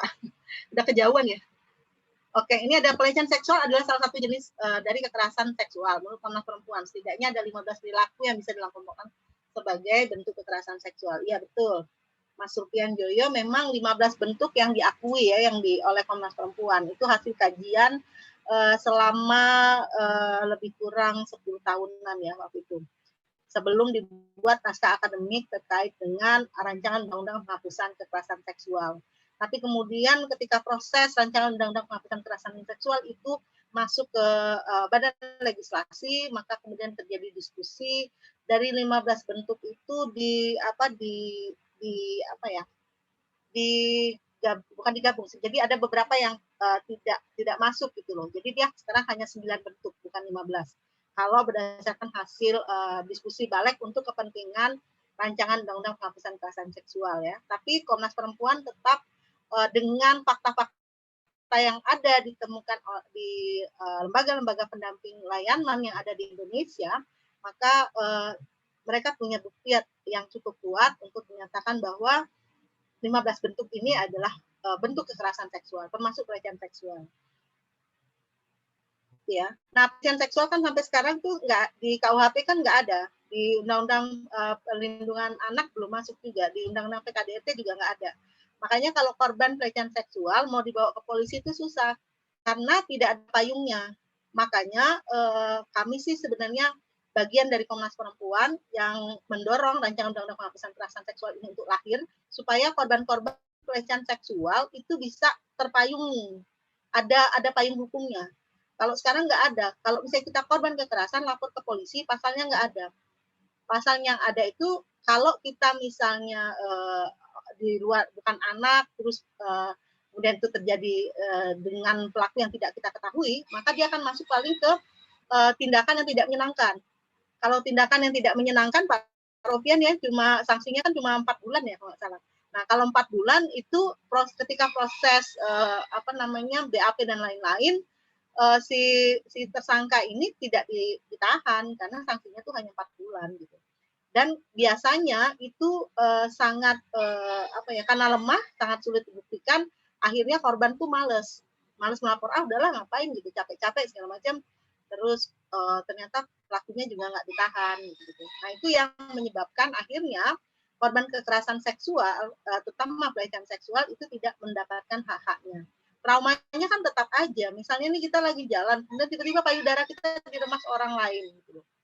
Kan yang dirasakan tuh apa? Kan malu, kecewa, terus rendah. Kita merasa martabat kita direndahkan gitu. Tapi ketika kita lapor ke polisi tanya kejadiannya kapan, oleh siapa? Kita kan nggak kenal. Misalnya kita lagi naik motor, terus orang itu remas payudara kita dari motornya. Ya kan kita nggak tahu, terus nggak catat BD-nya, platnya gitu. Nah, kalau udah kayak gitu, polisinya selalu bilang gini, ya udah Mbak, kan susah nih, nggak bisa ini karena kan buktinya nggak ada. Lebih baik ya sudah Mbak, hati-hati ke depannya.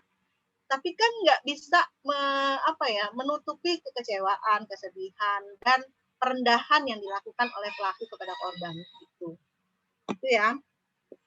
Oke, kita baca lagi apa perbedaan kekerasan ekonomi dengan kekerasan penelantaran ya.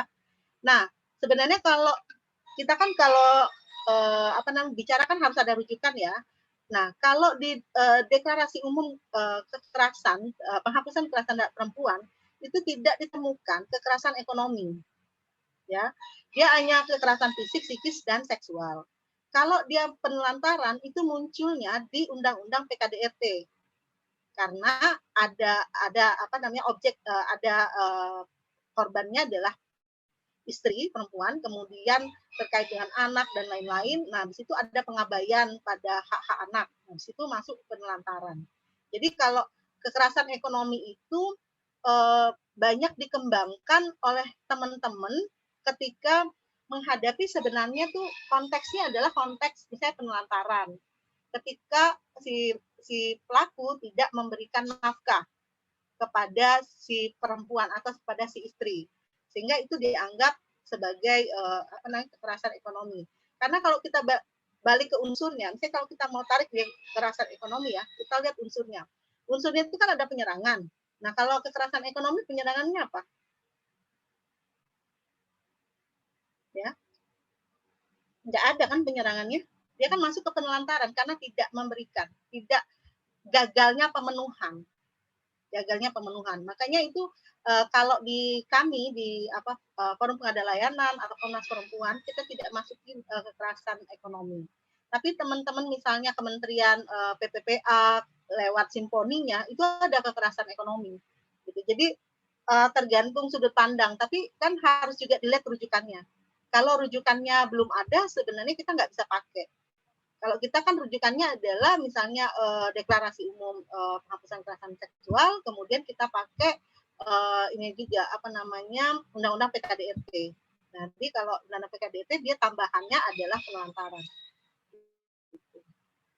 Izin bertanya, saya Soraya, kalau saya tidak salah bahwa disebutkan jika laki-laki bisa menjadi korban kekerasan. Lalu aspek apa yang menyebabkan laki-laki tersebut menjadi korban kekerasan? Dan apakah perempuan bisa menjadi pelaku kekerasan terhadap laki-laki tersebut? Oke, tadi saya udah bilang, jadi unsur kekerasan itu kan ada konteks relasi. Relasi di sini masuk adalah relasi kuasanya, powernya. Nah, power ini akan terkait dengan kekuatan ya. Kekuatannya apakah pada materi, apakah non materi, gitu. Tapi digunakan untuk menundukkan salah satu pasangan, salah satu salah satu pihak. Jadi misalnya kalau dalam rumah tangga, misalnya istrinya lebih berkuasa, kaya raya, cantik dan lain-lain, si suami orang biasa dan lain-lain. Si istri gunakan kekuasaannya ini untuk menundukkan si laki-laki, maka laki-laki bisa menjadi korban. Jadi konteks relasinya ini adalah relasi kuasa. Jadi dia bisa menjadi korban. Dan laki-laki juga bisa menjadi korban di masyarakat karena budaya patriarki itu ya menyebabkan misalnya laki-laki itu harusnya laki-laki itu harusnya gagah, harusnya pencari nafkah. Tiba-tiba si laki-laki ini bukan gagah, tidak bisa mencari nafkah. Masyarakat kan bisa ngomongin si laki-laki ini adalah misalnya bencong lah segala macam gitu. Itu jadi korban juga laki-laki gitu loh. Jadi laki-laki pun bisa menjadi korban di berbagai lapisan terkait dengan konteks yang tadi relasinya. Apakah dia punya power atau tidak? Ketika dia nggak punya power, mau laki-laki mau perempuan, biasanya bisa ditundukkan oleh pihak yang punya power. Powernya tadi itu misalnya kepala desa bisa saja menundukkan warganya. Dan kalau suami istri bisa saja menundukkan. Ketika kekuasaan itu digunakan menundukkan. Kalau dia tidak gunakan ya nggak apa-apa. Perempuan kaya raya menikah dengan orang biasa bisa aja hidupnya rukun karena tidak menggunakan kekuasaan powernya ini untuk menundukkan gitu loh. Atau si laki-laki juga kaya, pinter, ganteng, terus dia tidak gunakan itu untuk menundukkan istrinya, nggak masalah gitu loh. Jadi bukan berarti kita nggak boleh misalnya punya pasangan yang lebih baik dari kita gitu kan. Jadi intinya adalah itu tadi, ketika power itu digunakan untuk menundukkan pihak lain, maka muncullah kekerasan tersebut. Ada korban, ada pelaku. Jadi bisa laki-laki, bisa perempuan. Nah tapi laki-laki itu karena ini juga karena korban stigma juga laki-laki. Kalau laki-laki melapor ke polisi, langsung diomongin cemen. Padahal banyak juga laki-laki kan manusia.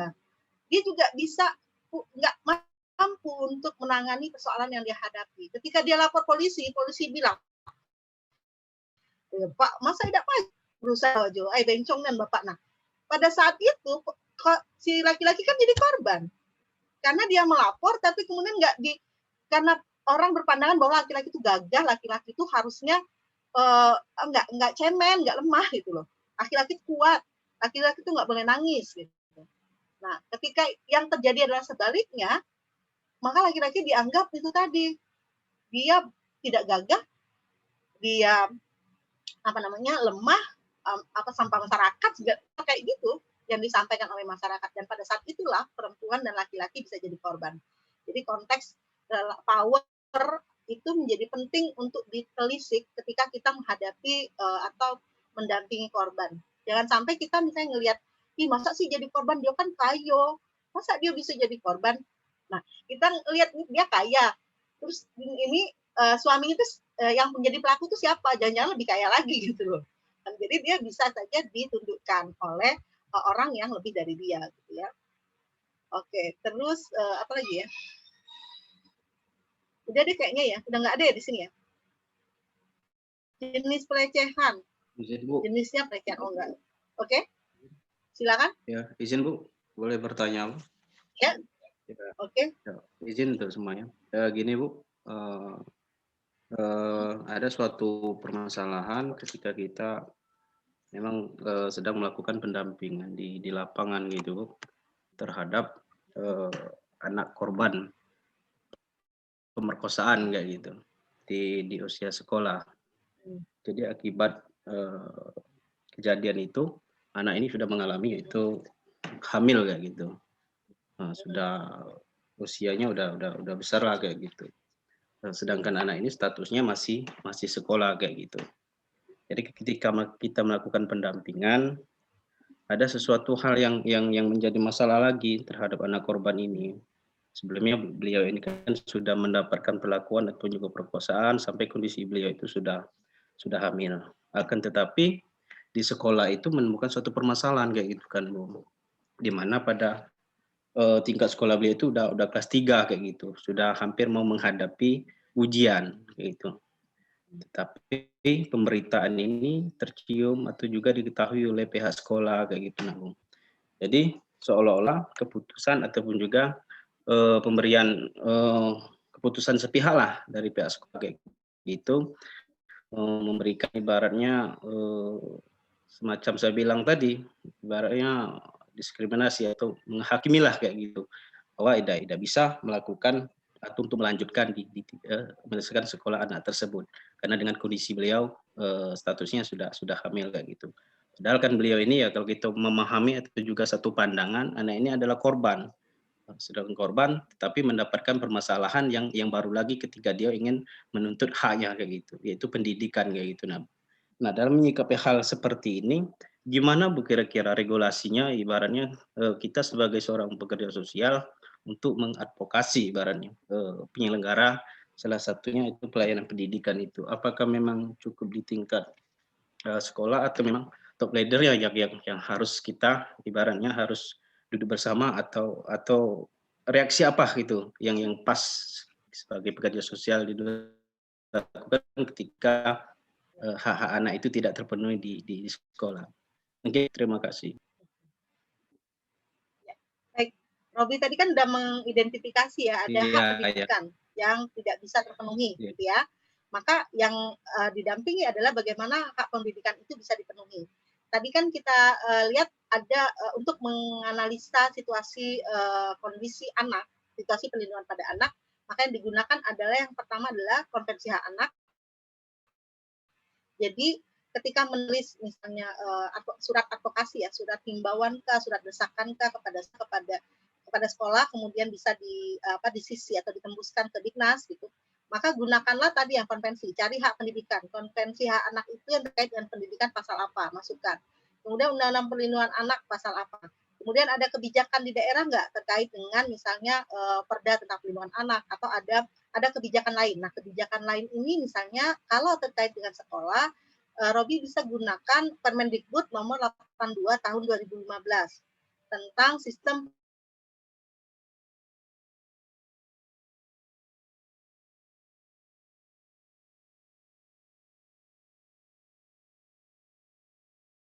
pakai itu. Jadi gunakan yang tadi, gunakan instrumen-instrumen yang ada, masukkan di surat dan menyatakan bahwa ketika dia melanggar maka mereka melanggar apa gitu loh. Jadi kita punya kekuatan untuk mendesak, gitu ya. Jadi di Permendikbud itu jelas dikatakan bahwa sekolah itu harusnya mengakomodir kebutuhan anak, terutama anak korban kekerasan.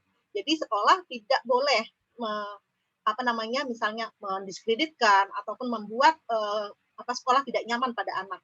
Ketika itu dilakukan, maka sekolah melanggar yang namanya Permendikbud tadi. Gitu. Itu tadi pentingnya teman-teman punya instrumen-instrumen supaya instrumen ini bisa digunakan ketika teman-teman mengadvokasi kebijakan. Jadi orang itu merasa bahwa oh iya ya, saya tidak melakukan ini. Jadi mereka merasa bukan dikuliti oleh kita, tapi kita hanya mengingatkan bahwa ada kebijakan yang harusnya mereka taati gitu, sebagai aparat negara untuk pemenuhan perlindungan anak. Itu Robi? Oke. Ya, mungkin. Oke. Ya, terima kasih. Ya, sama-sama Robi. Baik, kalau sudah kurang 2 menit jam 6 ya, kepada Ibu Yuni itu Grace sudah buat ada lampiran Permendikbud ya, teman-teman bisa download di situ. Terima kasih Ibu Yuni atas waktunya, saya serahkan kembali.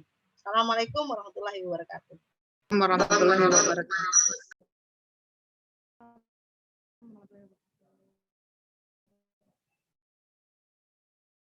Oke. Terima kasih dulu moderator.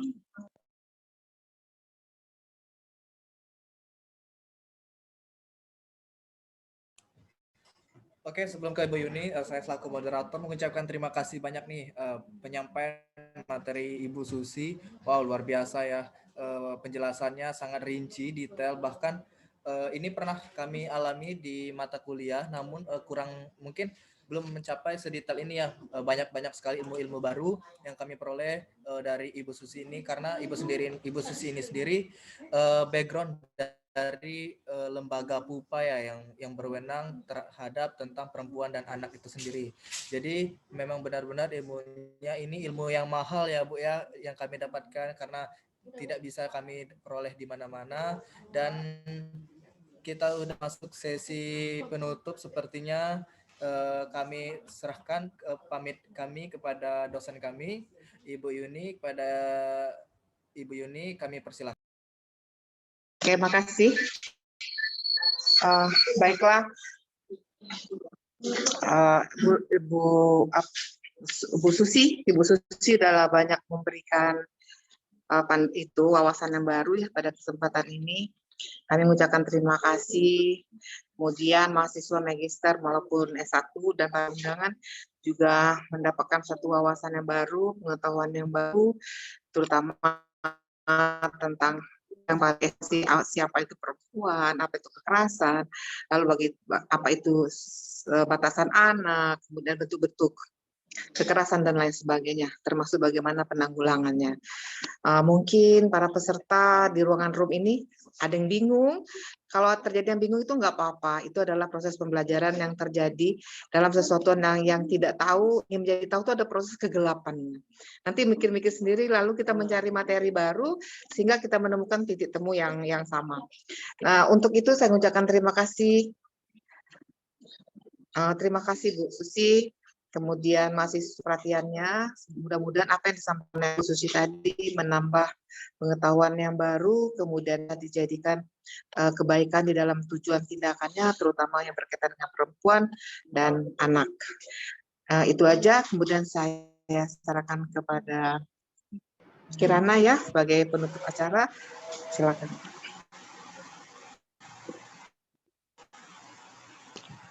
Baiklah, terima kasih Ibu Yuni. Jadi hari ini sudah selesai perkuliahan umum kita. Terima kasih kepada semua hadir yang sudah mengikuti perkuliahan pada hari ini. Sebelum kita tutup, baiknya kita berfoto bersama. Untuk para peserta, silahkan open kameranya.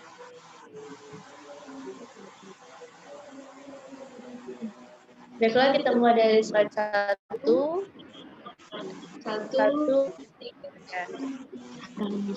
Tahan.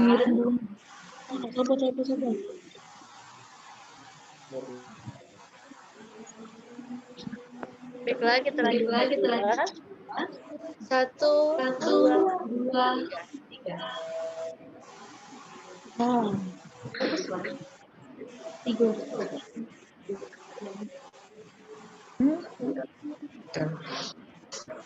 Baiklah, slide terakhir. 1, 2, 3. Baiklah, terima kasih. Ini langsung saja saya tutup. Saya selaku MC mohon maaf jika ada salah kata ataupun terkendalanya dalam sembunyi. Terima kasih atas waktunya. Lebih kurang saya tutup. Assalamualaikum warahmatullahi wabarakatuh. Waalaikumsalam. Terima kasih. Izin pamit ya Bu Yuni dan semua. Ya, Bu.